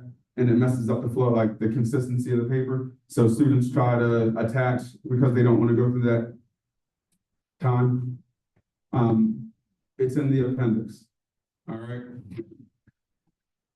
So again, I just broke it down on how it's gonna look. Every time you get to every time you have a new header, it's a new page. So as I'm going back, I should be able to count each page, and if there's a minimum or a max, I should be able to count the information that's in there to make sure that, from my standpoint, I can't grade a business plan because a business plan could be 3 pages, it could be 500. It depends on you and who the business plan is for. So what I'm grading the business plan here is content and structure. Pure, that's it. Again, the challenging part is the research and finding that data confidently. And I know it's gonna be a struggle. I know you guys are gonna have a problem with it because you gotta step outside the box and find verifiable resources. I think this becomes our problem here when we have a citation limit. If I tell you guys it's 2 citation sources, what are you guys gonna research? 2 citation sources. I'm telling you, that's not enough. And then also, I think there's a piece of our research that we don't give credit to because there are some sources that you come across that you may not use, but they paint the perspective. Add that in. Like, add that into your work site. Show that. But what happens is the opposite. If it's a minimum 2 sources, the majority of people are only going to read 2 sources. And again, that's the student. The academic is going to learn, apply, and learn from it. So that's there. The business plan is available. The business plan template is available for you.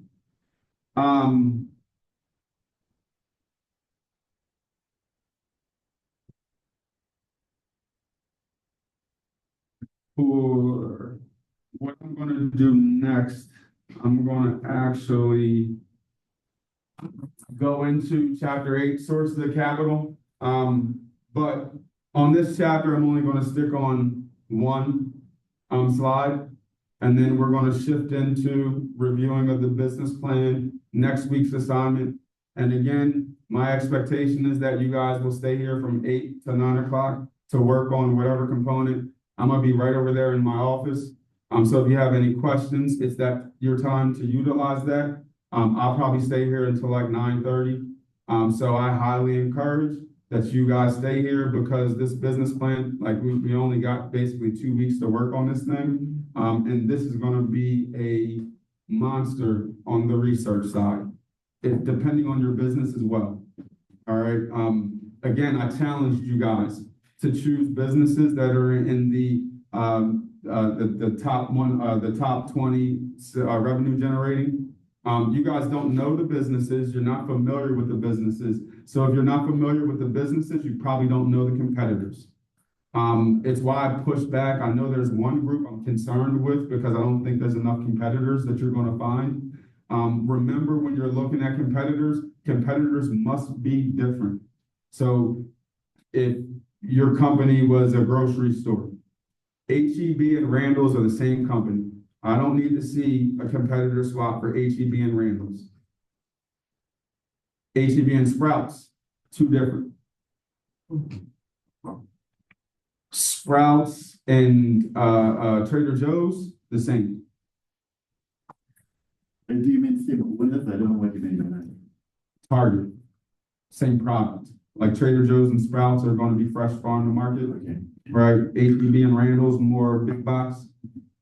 All right, and you can probably add some other grocery stores in there that are smaller scale, like, you know. Brooks Brothers. I've never heard of it, but yeah, I was gonna say Food Line, but I don't know if you guys have Food Line out here. That was kind of weird with having Thanksgiving in the middle of all this, but, when are we going to start getting some feedback on what we have turned in? So maybe. That's what I answered in the beginning of the class. Give me like 48 hours. I have a whole bunch of papers because I'm ending my traditional semester, and then we're all doing presentations this week. So I've been like overloaded, but I will have your guys' feedback. For this, it's really more formatting than anything else, and then the content in there. So just for you guys, just keep on moving forward. Like the feedback isn't going to stop you. I didn't hear you, I'm sorry. Yeah, so the feedback's not gonna stop. All right, just because, like, if you're not redoing an assignment. I'm just questioning, like, for my idea, for the competitors that I gave you, I thought they were good. Keep on, just keep on You going, need some gum? keep on going. You need some gum? Cause you gonna rock us to death.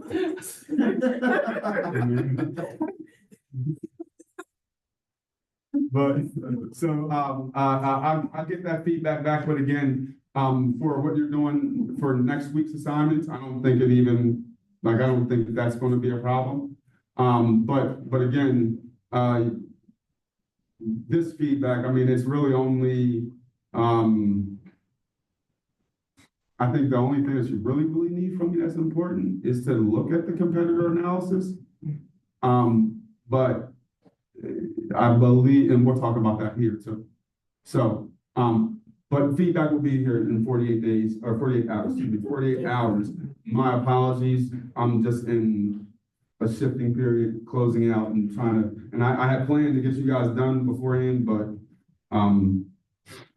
they had me in a headlock today again.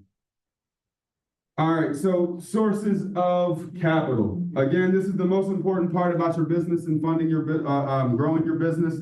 Your business is doing one of two things. It's either growing or dying. Doing one of two things, it's growing or dying.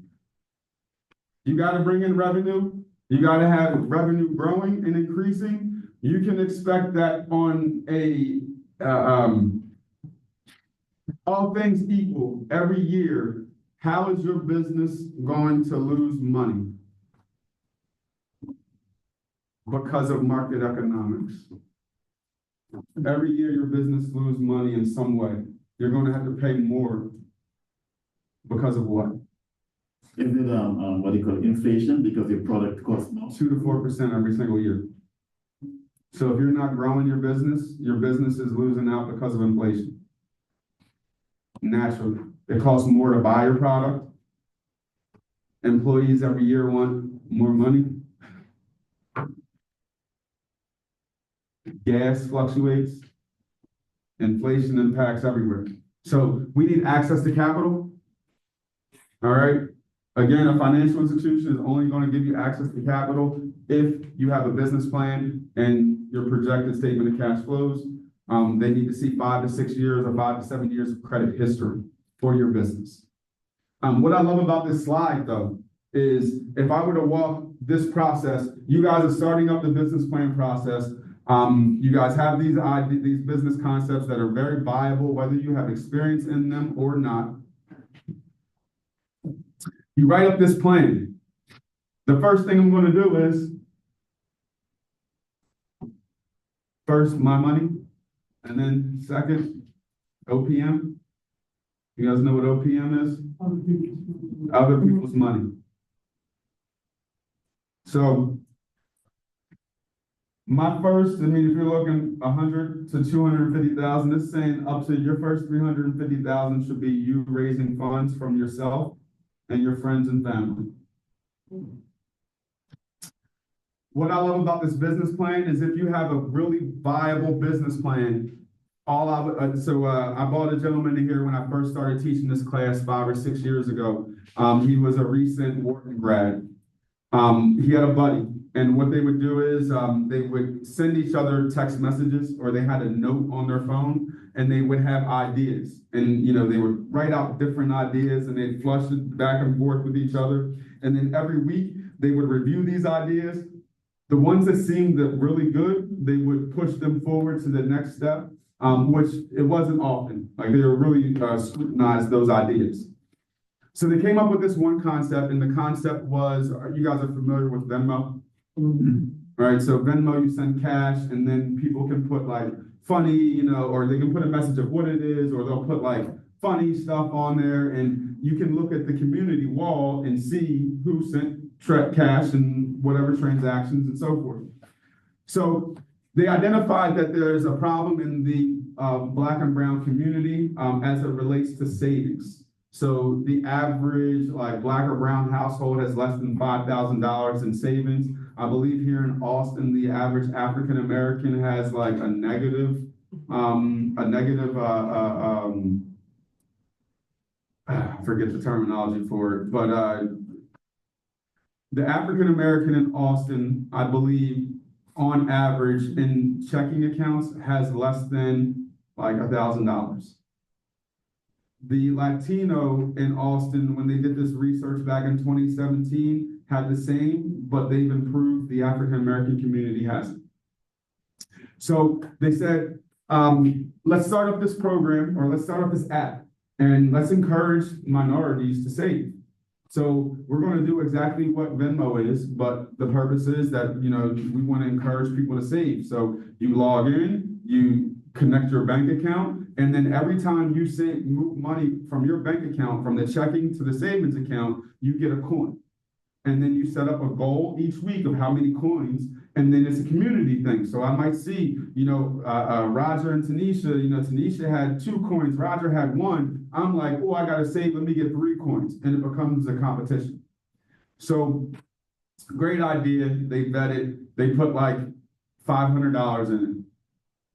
They got the app built, and it was a very basic app model where you could log in, and you could connect into your bank account, you could move money, and then there was a notification that you saved.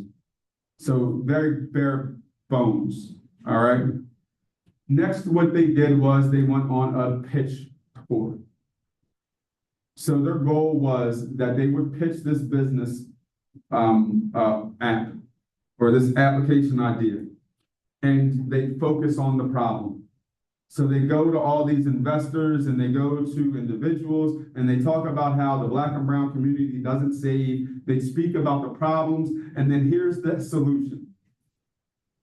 Now, what they did as they were pitching is they had a $50,000 email goal.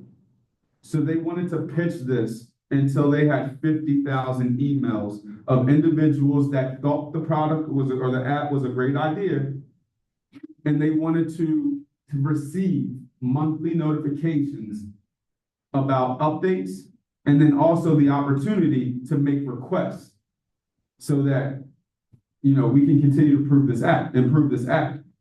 So they pitch everywhere, and they try to get people to log in. The goal is 50,000 emails, and then ultimately, I got 50,000 users, all right, for a bare minimum application.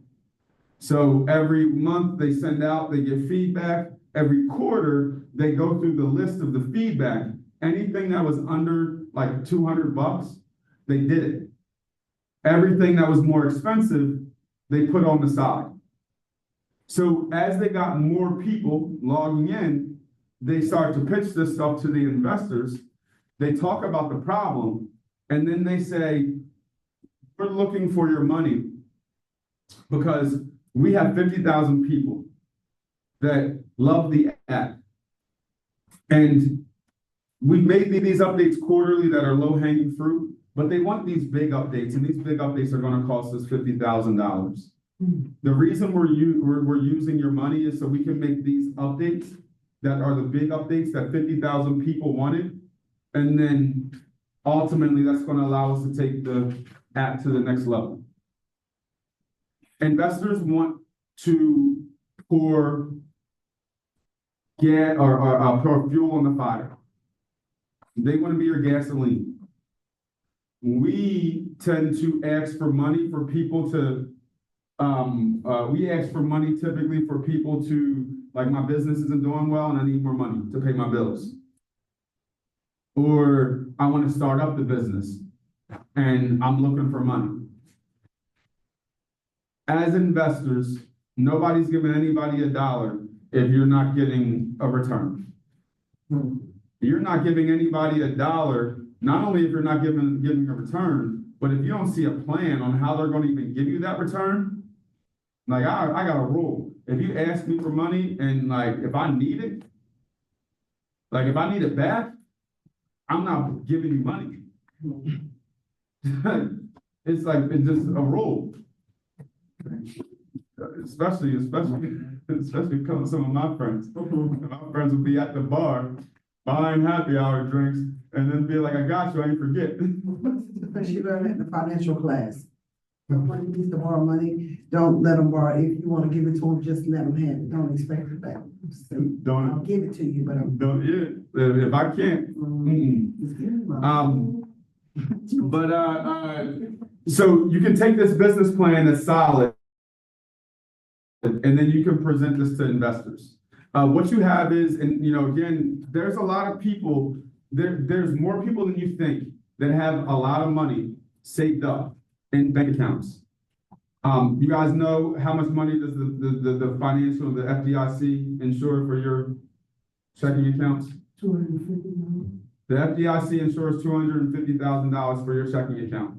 How much interest do you make on your checking account?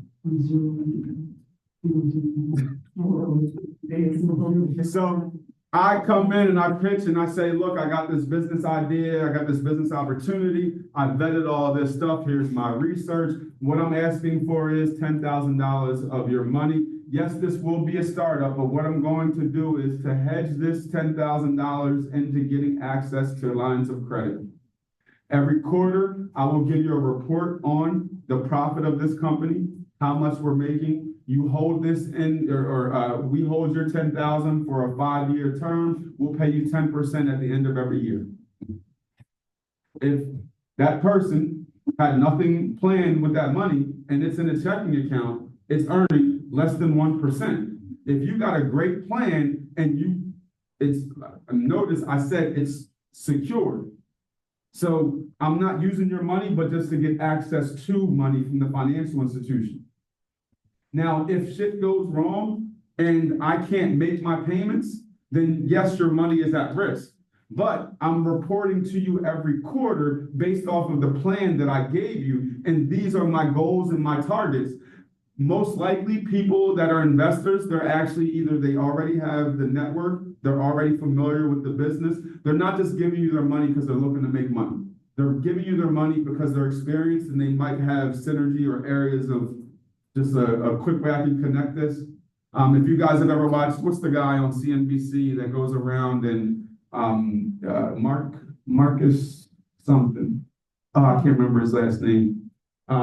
He was like adopted, like bald, black, on the side. Yeah, it goes around with the different companies. If you ever watch the show, I forget the name of it, but it's on CNBC. Like, mostly CNBC plays Shark Tank, but sometimes they do his show. What he does is he goes in, he invests in companies and then saves companies that are failing. But usually the companies that he invests in are like one company produced windows and the other company produced wood that makes windows. So he invests in companies that are failing, but they end up being complementary businesses. So he makes more money through his investments as a whole, but he's saving money, investing and gaining ownership in these other opportunities. All right. But so look at this again, owner's money, family and friends, angels. So there are angel investment firms that will listen to people present every month talking about business opportunities. I've actually had a chance to go to a few. It's really cool. It's like a real live Shark Tank. You have people in the room, they're pitching. It usually is like a lot of STEM people. So like one gentleman, he was a scientist and he made innovation with heart products. So he would write a business plan, create a product, and then he would pitch. And he was like, some things they bought, other things they didn't, but he didn't want to grow the business. He didn't want anything to do with the business. He just wanted to sell the ideas and the innovation. And that's what he did. So angel investors typically have to have $1 million portfolio, not including real estate. I believe not including real estate. Seed capital, 2 to 50 million, venture capital, 5K and up, banks and government, 500K and up, private placements, 5 million and up, and then IPOs, different level. What I love about this is think about the process of raising funds. Don't go right to a financial institution. Pitch your business. How much money are you putting in your business?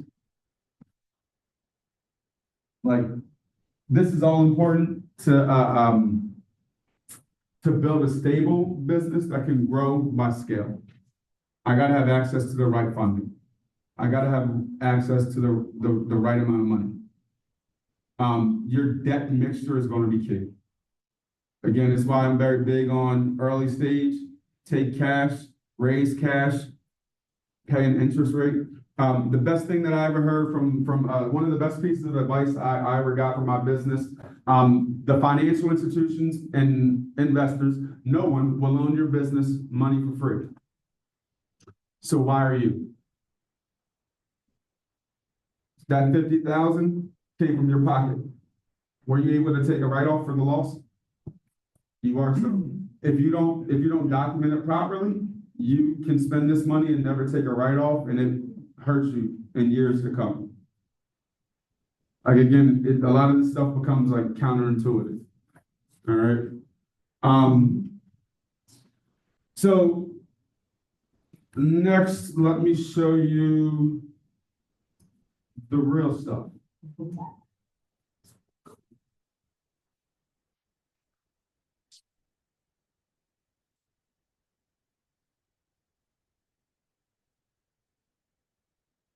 Okay, so last week I showed you guys or shared with you guys that I would show you how to get access to money. So again,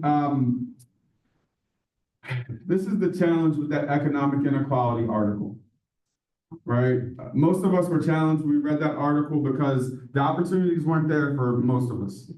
But Paul Graham argues that, if you take wealth away, the opportunity of getting rich and wealthy from the United States of America, people are just going to move to areas where they can get wealthy. All right. So when we read that economic inequality article, I actually get a lot of negative feelings and animosity because the author seems to be disconnected from the challenges of the local community.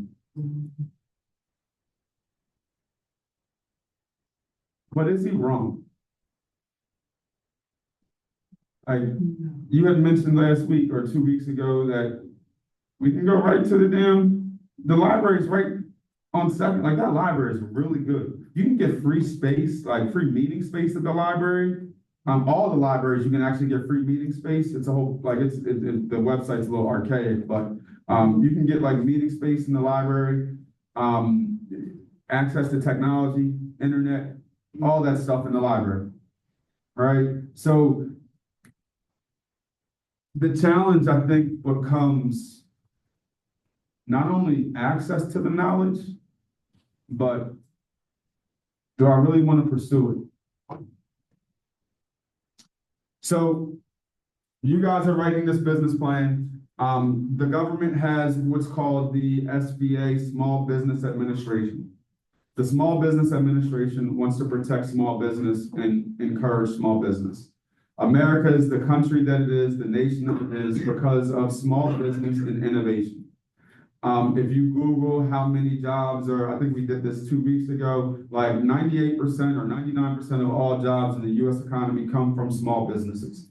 I don't agree with that statistic. I don't know how they actually it just don't sound right when you got Microsoft and Intel and Ford and you got big companies and you're telling me 99% of all, and where does Ford and Microsoft fall on that? Or is there that many companies?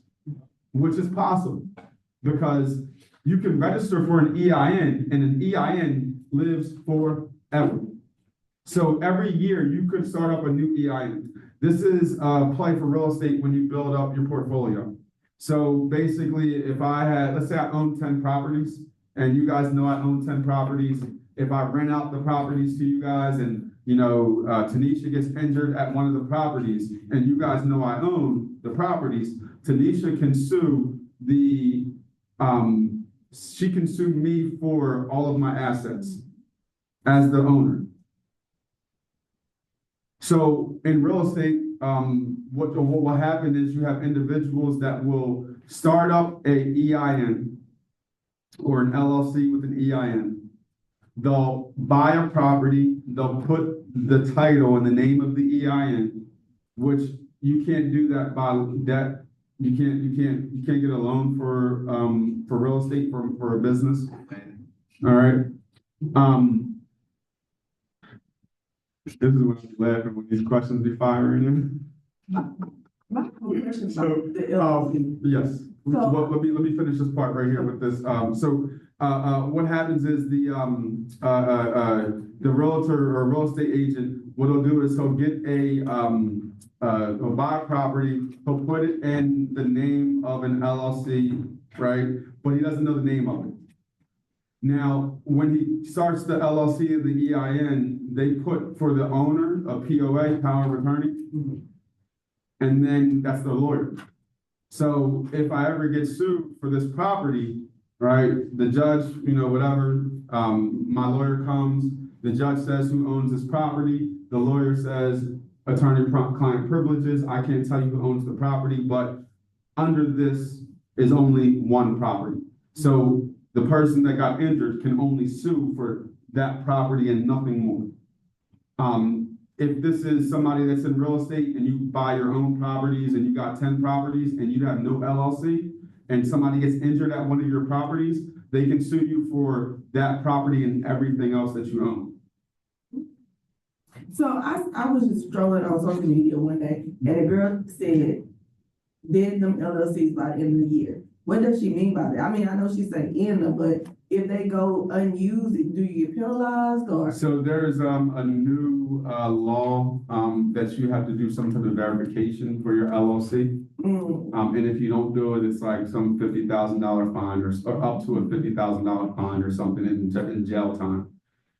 Again, you had people opening up these shell companies, is what I call them, saying that they invested in them and then they bankrupt them. This was actually the play from the Ivy League schools. They were having students come in, teaching them social entrepreneurship. And then they were saying you start up a nonprofit. So when you graduate, you'll have your own nonprofit. You can be the CEO of that, right? Now you're at an Ivy League. Remember, I told you most funding is going to be from grants, which are foundations led or and then also companies, right? Companies are hard because you need decision makers that have access to a budget. The kids at Ivy League schools, what do you think they have access to? Money? Resources. Resources. Right? The people, like when you look at the Ivy Leagues, like from an employment standpoint compared to this university, most of this university are probably talking about mid-level managers, no more, for the majority. Ivy League, you're talking about C-suite and up. All right, so the network, you're paying for a network. It's only different. Same education, network and audience and demographics different. You're going to school with the person whose dad owns whatever company and all this, right? So when they go to these schools, the audience is there, right? Like the network is there. So you start up this nonprofit. You have all the rich friends and people in the high places that have access to budgets and are looking for write-offs. And then basically I get funding, all right? And then also I apply for loans for that nonprofit. A nonprofit is a 501c3, but it's an operating business. It's just considered as a nonprofit. So it can open up loans from a financial institution. So what they were having them do is start up these nonprofits, get access to funding from their network, and then use that funding to get access from the financial institution for loans. They run the business for 7 years, they bankrupt the business, and they start the process all over again. Completely legal. Furniture stores, going out of business. All they're doing is, all of these Asian stores out here that close, and then it opens back up, and it's just a new name. They own it as investors and they just tack on a new name, new LLC. Same business. When it goes wrong, we get access to money. One person probably got to take the fall. That person bankrupts, but they got a network to send somebody else in there. We'll get the money again. Let that thing bankrupt again. Somebody else, but like you're paying people, like people have jobs, like all that. I say that to say, and again, this is my thing about this business plan, like, I really, I'm really not about the bullshit. Like, why are you here if it's not to get a better job? What are you learning this information for if you're not here to open up a textbook, right? So I stand on it that I'm here to make sure that you guys, can use this information and thrive from this information. So here is the 7A program. So basically what will happen is the government has the SBA, the Small Business Administration. The Small Business Administration supports these SBDCs, Small Business Development Centers. The closest Small Business Development Center for you guys is Texas State. I believe San Antonio. There's one in Amarillo, Texas, Dallas, and Houston. There is not an SBA or SBDC here in Austin. Now, Austin has its own SBDC, Small Business Development Center, and I can show you that as well. I'll show you how to do business with Austin, but I'm gonna show you how to do business with the government. The government will pretty much buy anything from you, almost anything from you. You just have to be set up as a proper business, all right? So again, you guys are gonna walk out of this class with 80% completed business plan that you guys have researched, I've vetted, and I'm gonna give you guys the best piece of news because we're gonna do it next week. We are going to use ChatGPT to improve the business plans after I've given you feedback. So why I'm not worried about it, I'm partnering your research, my feedback with the power of AI. So I'm not really worried about when I give you the feedback because of what we're going to do through the process. Just make sure you get good research, all right? And we'll put this thing together, all right? So what happens is you'll go to the SBDC. They have this program. You sit down through an info session. They'll talk about the risks of starting business, with the ins and outs. They give you a very high-level presentation. You basically go through this program where they assign you a mentor, and then that mentor will walk you through creating your business plan. And then once your business plan is done, it's signed off on from that mentor. Then they assign you a SCORE mentor. SCORE, you guys familiar with SCORE? SCORE. So SCORE is basically like old business executives and entrepreneurs that were wildly successful and now they're retired and they just donate their time to help other people start up their business. All right. So the SBA, once your business plan gets stamped, will assign you a SCORE mentor. That SCORE mentor will help you navigate the process of launching your business.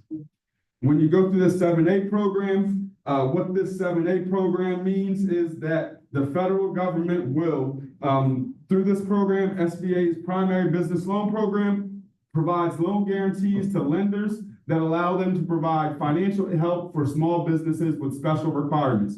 You can get loans for acquiring, refinancing, or improving real estate businesses, short and long-term working capital, current business debt refinancing, purchasing and installation, purchasing furniture, changes of ownership, whether complete or partial, or multiple purposes of loan. So what happens is when you go through this 7A program, the government becomes your guarantor. So if you don't have good credit, you can still get access to business funding. You can still get access to a large amount of business funding. You just have to take the time to go through this process, which the government gives you. It's just not here in Austin. The closest one is Texas State. Problem, but it's here. And this is on the internet.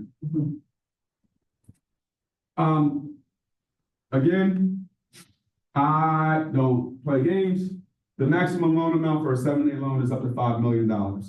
When you get approved for this, they want to see that you have skin in the game. Skin in the game means 20%. So again, let's talk about that process where I got the business plan and now I spend my next 2 years talking to friends, family, and trying to shake hands and rub elbows with investors. I pitch a problem. I tell them, hey, I have this plan. All I'm asking for is $10,000 to leverage against getting secured debt. My goal is to raise $100,000 first. I'm also a part of the 7A program. My next part is to get access to X amount of dollars in loan. So I'm going to use this debt mixture to build the business. Again, they want to see that you have 20% skin in the game. So if I don't have the money, but I have a solid plan, I go around and pitch my plan, and I basically give you an offer that pays you more interest than a financial institution does.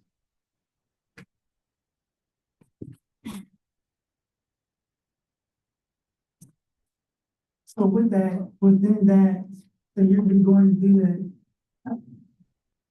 What would you say would be a wise number of investors to take on? Because the more people that are in your pocket, the less you're actually. Depends on how you set it up, and I mean, if it's own, like, I mean, I wouldn't do ownership or startup. Like, this would be a simple play for, you know, you give me 10,000, I'll give you 5% interest I'll pay you 5% interest every quarter. Right? You got to keep it in there for a 5-year period. If you take it out early, it's going to be a penalty for, like, I would create a contract. Like, again, nobody's going to own you, give your business anything for free, so why are you? You have a social security number, your business has an EIN. I would write up a promissory note that says, I'm giving my business I'm giving business ABC $5,000 at a 10% rate. That's the promissory note between myself and this business. And they're two different entities. So you got to be operating a business, operate for profit, be located in the U.S., not be able to obtain the desired credit on reasonable terms for non-federal, non-state, non-local government sources, and you must be creditworthy and demonstrate a reasonable ability to repay the loan. So even also why some of these conversations, I'm talking about the personal into the business as well, you do have to have good credit. So if you don't have good credit, I made that mistake. I thought that you didn't have to have, you probably don't have to have the same, I believe they can loan you money if you have like a 600 or 650. But I'm guessing if you have below a 5, or if you're in the 5s or lower, you got to work on getting that credit together. And if anybody is in that, I gave you the plan on how to do it today. So that's the 7A program. That's standard. The gold standard. This is the 8A business development program. High level, really quick. If you're in 8A, you're basically saying you're a minority-owned business and you can't get access to contracts because you're disadvantaged because you're a minority. So this is a step up from the 8A program. You have to write this painful, heartfelt letter to the government explaining why you're disadvantaged. And then when you get approved, you become a government preferred contractor for 9 years. We had a gentleman come in here about 2 or 3 weeks, 3 or 4 weeks ago now. I'll make sure I share this video with you guys. Put a pin in that. Also, because I haven't graded, I haven't uploaded last week's video for you guys to go back and review. Let me get over this 24-hour hurdle, and then everything else is for you guys. I don't got to worry about much else after this next 24 hours. All right. Yeah. So the 8A, I'll make sure you guys have access to that program or to the interview about that. The gentleman who came into the university and spoke, he was 3 months in and had generated about $3 million in revenue. One of my mentors was in the program. I mean, this guy was talking about how he was ordering like a foreign, like the whatever BMW that, like he had a BMW imported. That was year 5. This is a 9-year program, so he was making like large enough government contracts. Well, year 9 hit, and he was no longer preferred, and all them contracts went, and all that money went, and he wasn't prepared for the other side of it. So there's a give and take, right? You want to be set up properly, and that can, but if you don't structure your business right,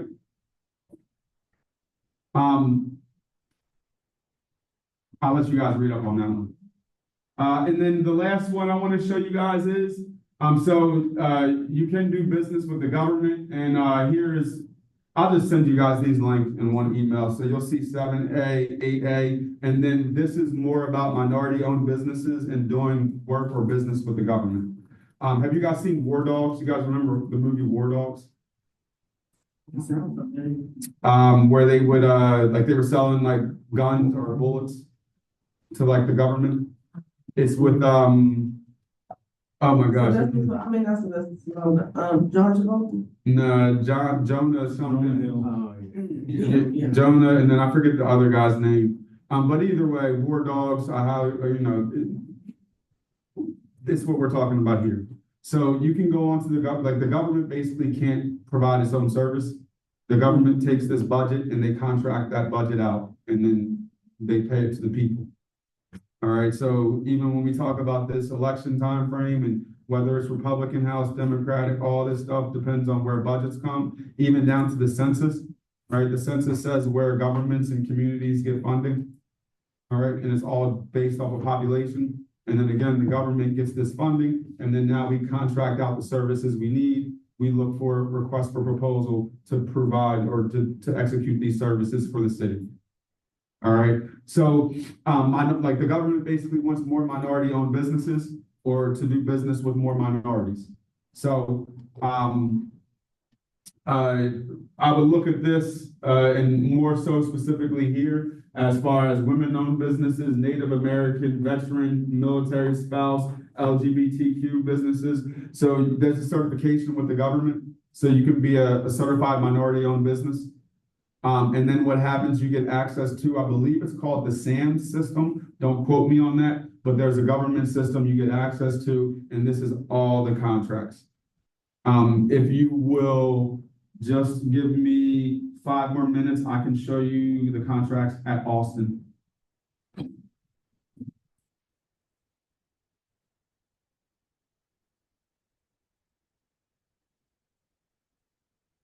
A lot of these contracts are going to be more on the construction side, like installing stations, changing out like parking signs. So I'll walk you guys through so you guys can see. With those types of contracts, you could be, you could be a pastor or more or less where, like you said, doing the parking thing, like I could do the contract with the government, but I can hire somebody else to actually do the job. I don't know how to do the installs of parking permits. Yeah. Yes, you just gotta execute the job. So oil turbine mill, endangered species bird survey and inventory, battery energy storage system, school zone installation parts, reclosures for electric utility, Texas plumbing inspector training, native wildflower and seeds. Let's see if we can get one here that we can do. You see a lot of the construction stuff here. Softball umpire services. Okay.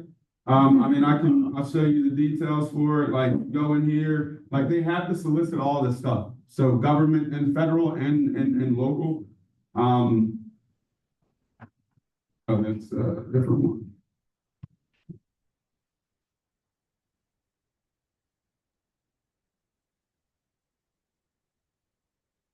It's open enough security fences, so maybe that might be closed out. Am I clicking on the wrong, the one above, I'm clicking the wrong one? Umpires for the athletics adult softball leagues and events in various locations. So it'll walk you through like literally who the purchaser is, which that's Cheryl, right? Remember Cheryl's the one that does the purchasing. It gives you the information of like everything that they're asking for. I can open up the contract, but I want to get a better one for you guys. Security fencing, rifle equipment for APD and SWAT. So this is, you basically become a purchaser. You figure out where to get it at a good price and you send in the proposal for it. Consulting services, community wildfire protection plan, not that. Asphalt parking lot jobs. So you see it's a lot of construction, great opportunity for women and construction companies. So remember, you buy a construction company, somebody's retiring, and then you can do contracting with your company, but you own the company, woman-owned company. You don't gotta do shit. All you gotta do is just be the owner, invest in it, make sure you get the contracts. Yeah, it's not gonna show any good ones. But So either what is way. the due date to the time that you can apply for the Mhm. contracts? Non-emergency ambulance transportation services. All right, so you can view the details. If I go down to the bottom, here's like, it will tell you like offer and acceptance, and that just downloaded, so I didn't want that. But it gives you all the information for what you're looking for, down to how much they'll pay. So you'll know all the information beforehand. So you can put together the right proposal that's under the budget price.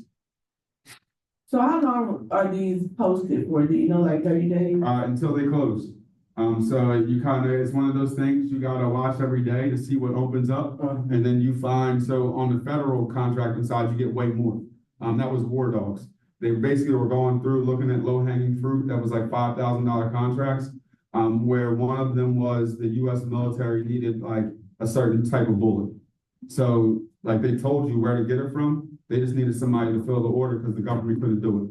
So they were looking for these low-hanging fruit that I just gotta fulfill an order, but I'm just literally, here's the company, place the order, give it to the government pays me for my service.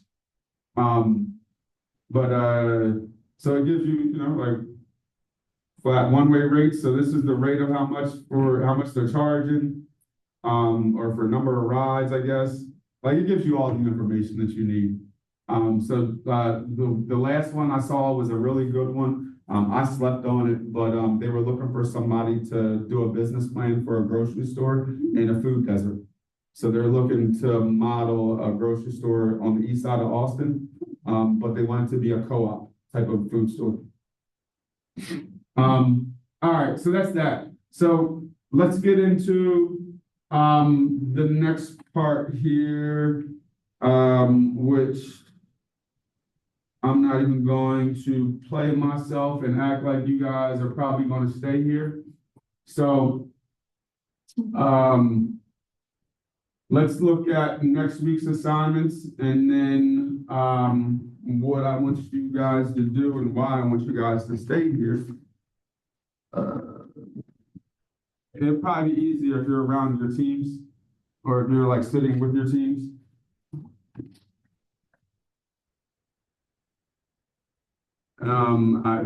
We got 4 teams, 5 teams. Alexis is by herself.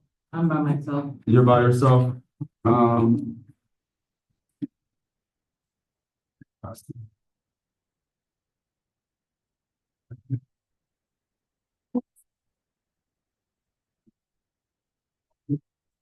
That's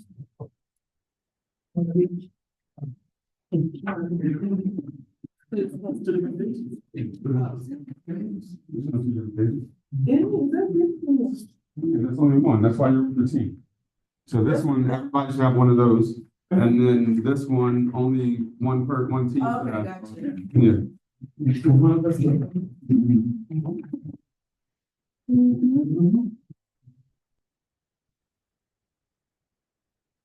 All right, so again, the best way to review this is all going to be through the module section. You'll see everything that's open, available, and due. We are going into week 4 next week. So the assignments we have available are going to be the chapter 10 quiz, the chapter 11 quiz. Another discussion will open up. It's actually one of my favorite reads, How Companies Learn Your Secrets. It was an article published in 2012. It talks about like habits and predictive analytics. This was 2012 when this article was published, so you can imagine how scary it is now on how they can predict your habits and influence your habits. The second one, and what I want to work on a little bit here in class today, is the product or service description and segmented target market identification. And then you'll have your competitive analysis, barriers to entry, and updated SWOT. All right.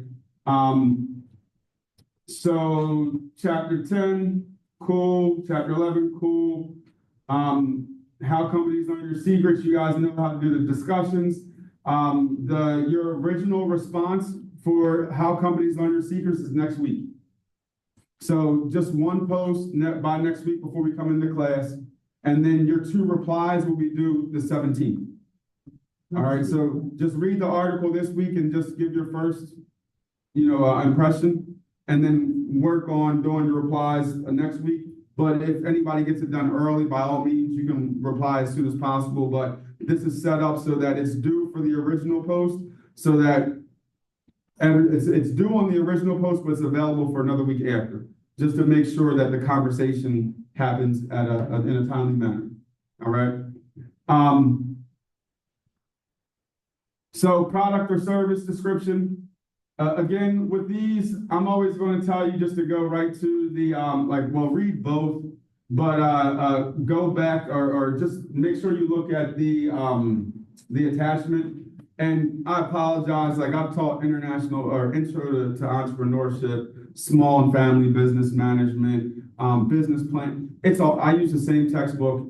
We do the same type of information, no matter what the university calls it. So you might notice that some of these attachments have like another class, but we go through the same information. I just do the business plan project a little bit differently. All right. So pay that no mind if it says another class, it's not your class. But you're going to follow the format, which the format guidelines is usually on page 2. All right. When you follow these formatting guidelines, follow them to a T. So header bolded and then subheader bolded. All right. Make sure you follow them to the T. All right. So again, with this, so the process that we did was, first we researched the industry. All right. Second, we set our mission statement and our vision statement. Right. So we haven't really even talked about what we're doing for the business, because the first thing we looked at was what were the opportunities in the industry. This is that outlook or analysis.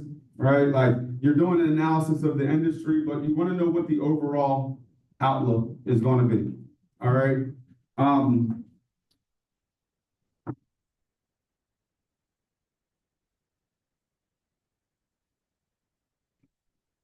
I think this is going to work the way I want it to.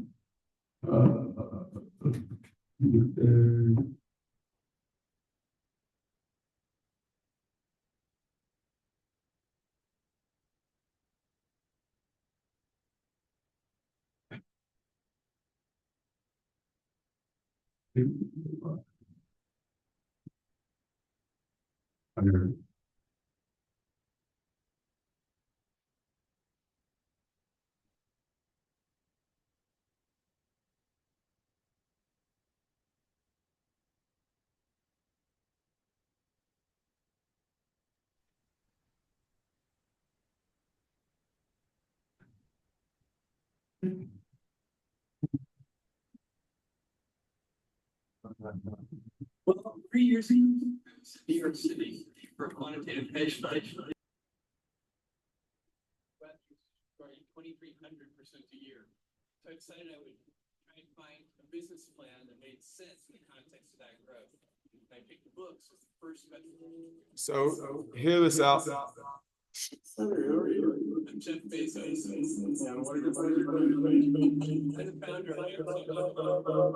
You get an idea for Amazon.com. Well, 3 years ago, I was in New York City working for a quantitative hedge fund when I came across the start. 3 years ago, he was working in New York City, working for a quantitative hedge fund. Who knows what that is? So remember, when we're looking at these people that we're trying to start these businesses after and model, look at their background. A quantitative hedge fund. I had a buddy, one of my frat brothers actually, works for a hedge fund. He flies on jets all throughout the year, a couple times throughout the year.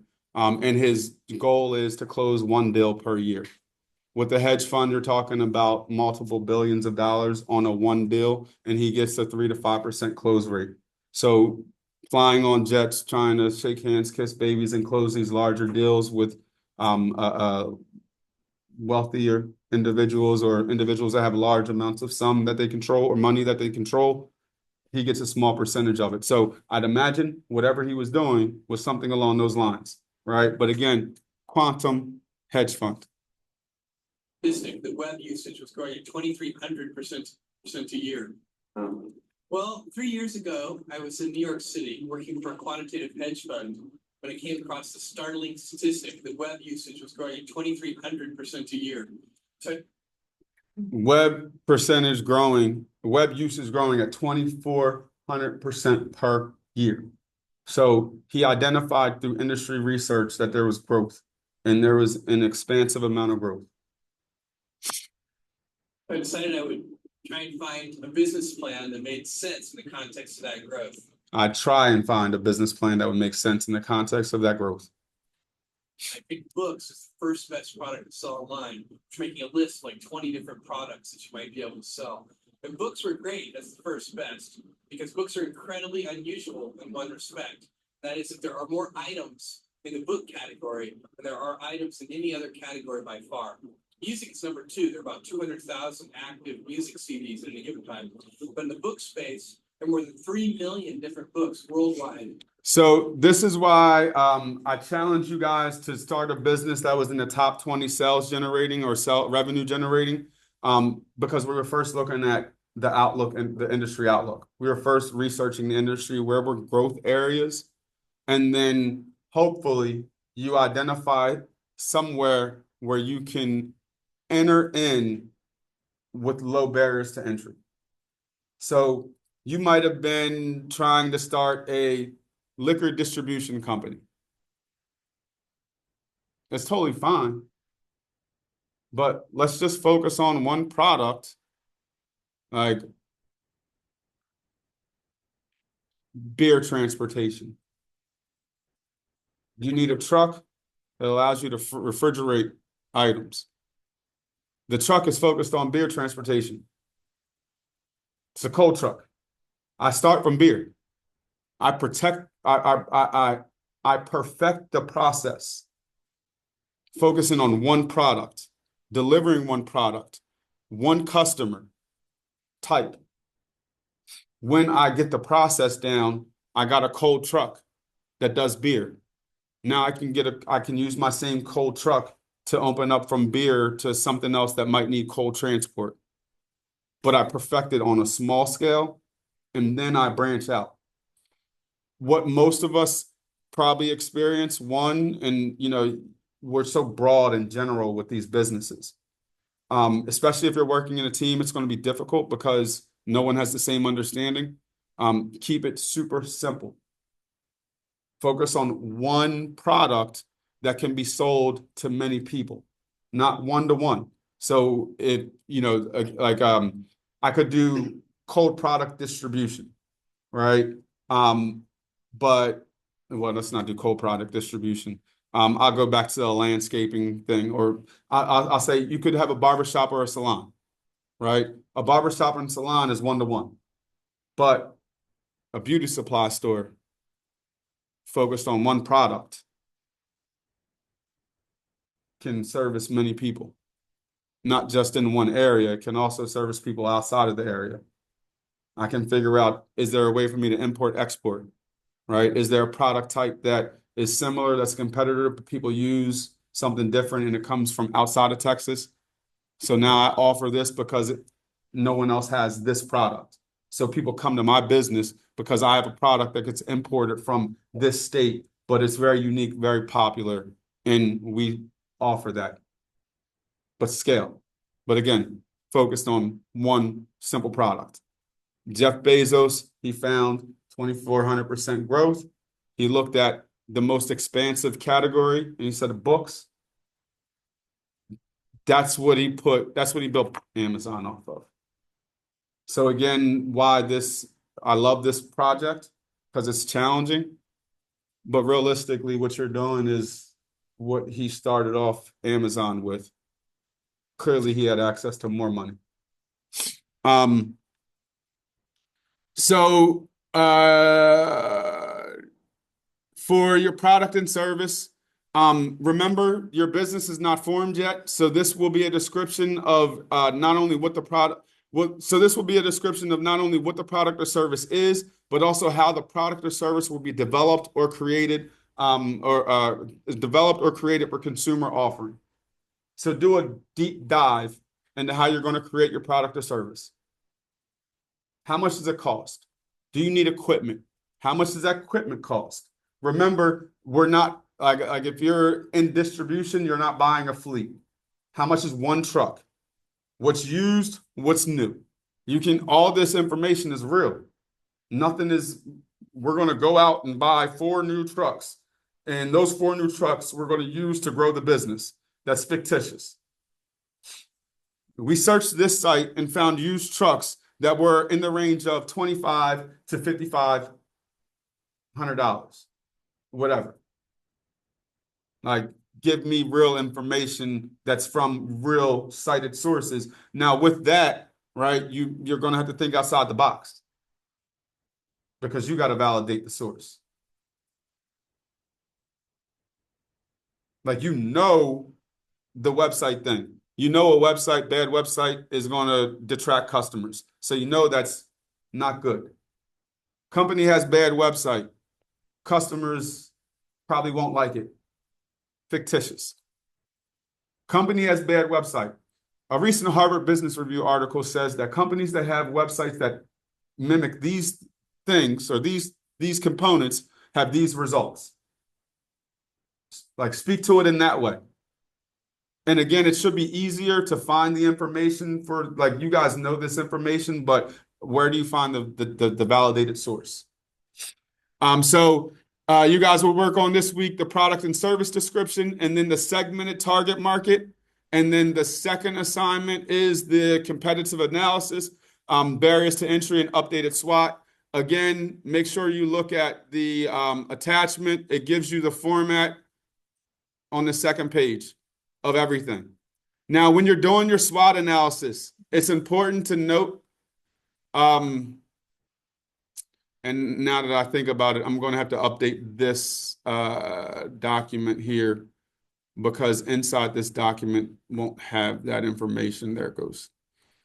All right. So when you do your SWOT analysis, understand down here on this part.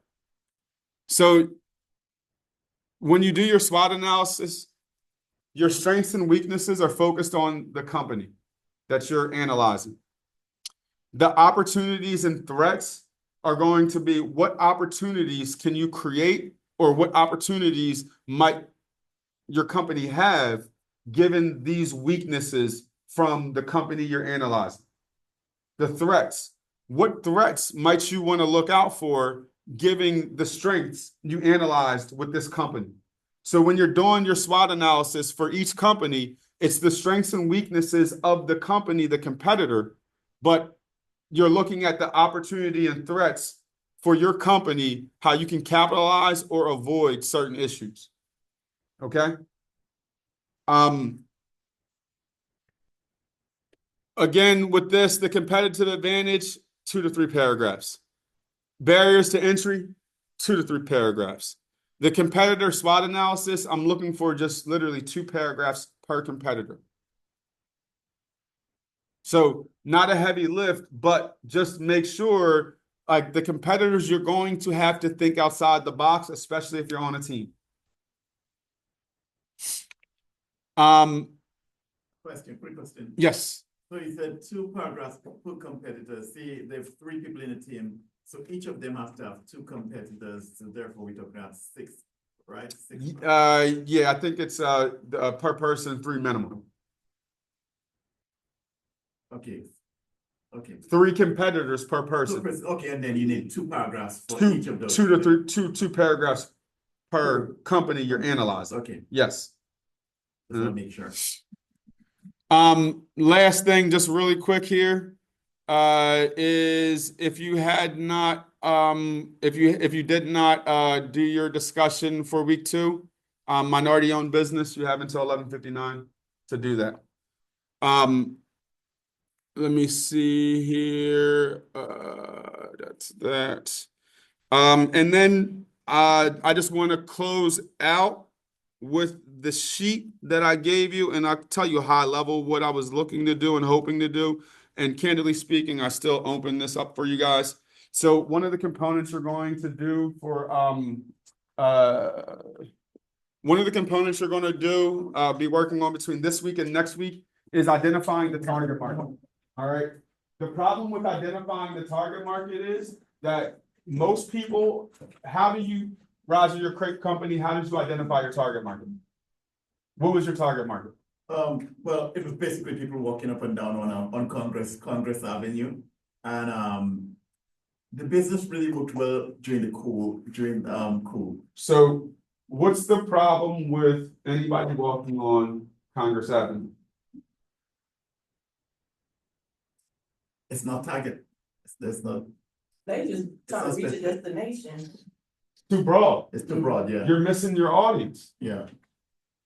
You might miss your audience. You're telling everybody you got crepes, but everybody doesn't want crepes. We need to understand who wants crepes and why. So what happens, and this becomes the biggest challenge for a lot of startup businesses and a lot of early stage entrepreneurs, their business is for everybody. But that's not the truth. Right? I started up a t-shirt company. All right, we talked about this, I think, in week 1, and I sell t-shirts I sell HT t-shirts. So all my t-shirts, they're customized HT t-shirts. The problem with that is HT is only 1,200 students compared to UT being 40,000. So if I only sell HT t-shirts, I'm like, everybody wears t-shirts, but not everybody wears HT t-shirts. So what we want to do is when we're talking about a target market, you want to focus on the benefit it provides for the person that might want that product. All right. I'm going to go through this one really fast just because time, and I wanted to stop 15 minutes ago. As you're thinking of your target markets, and again, I wanted you guys to work in the groups to identify like what 3 target markets, or how would you identify your target market? What would be the descriptors of that target market? The caveat to that being outside of men, women, and age group and finances, right? This is one of the biggest problems in the wine industry, because when they go to promote wine, it's usually around women-dominated events, but there are men that drink wine. It's hard. You don't see many wine companies over there at ACL. It's usually always beer. There might be some wine in there, but they know the target demographic doesn't drink wine. But I guarantee you that at ACL, there are people there that drink wine. The NFL, or no, beer. Beer is a challenge. There are women that drink beer, but beer typically gets advertised during sporting events. So beer is missing a market because they're generalizing to just target sporting events, which is more of a male market. When we look at potential target markets, a market, the definition of a market is a group of customers or potential customers who have purchasing power and unsatisfied needs. This is the key word here. Unsatisfied needs. So when we're looking to define this target market, what are the unsatisfied or unmet needs? There's 3 ingredients to this definition. A market must have buying units or customers. The customers in a market must have purchasing power. And then a market must contain buying units with unsatisfied needs. Roger had a market of Congress Street, right? There's customers with buying units and purchasing power. but were they customers with unsatisfied needs? How many people walk by that weren't hungry? How many people walk by that don't know what a crepe is? How many people walk by that don't know what kind of crepe Roger sells and what can be mixed in there? How many people never knew the damn thing was there and they were speeding by, but oh my God, that's there. I'll come back here next time I'm around here, and never came back. You miss out on so many opportunities because you're focused on the area and who walks by it versus how do I reach the people that have unsatisfied needs? Market segmentation is variable. So market segmentation, this is the division of a market into several smaller groups with similar needs. Segmented variables are the parameters used to distinguish one form of the market behavior from another. Benefit variables are the specific characteristics that distinguish market segments according to the benefits sought by customers. So you'll identify your target market based off of the benefit variables.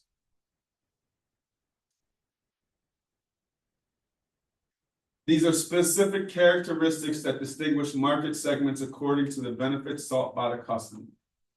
So if your customer is men ages 18 to 25, that's a demographic variable. What's the benefit variable for men aged 18 to 25 that are looking for your product and service? So when we look at these target target markets, we're going to have two variables.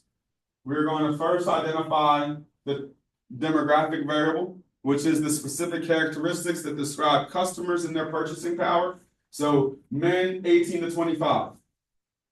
But then you're also going to have the benefit variable.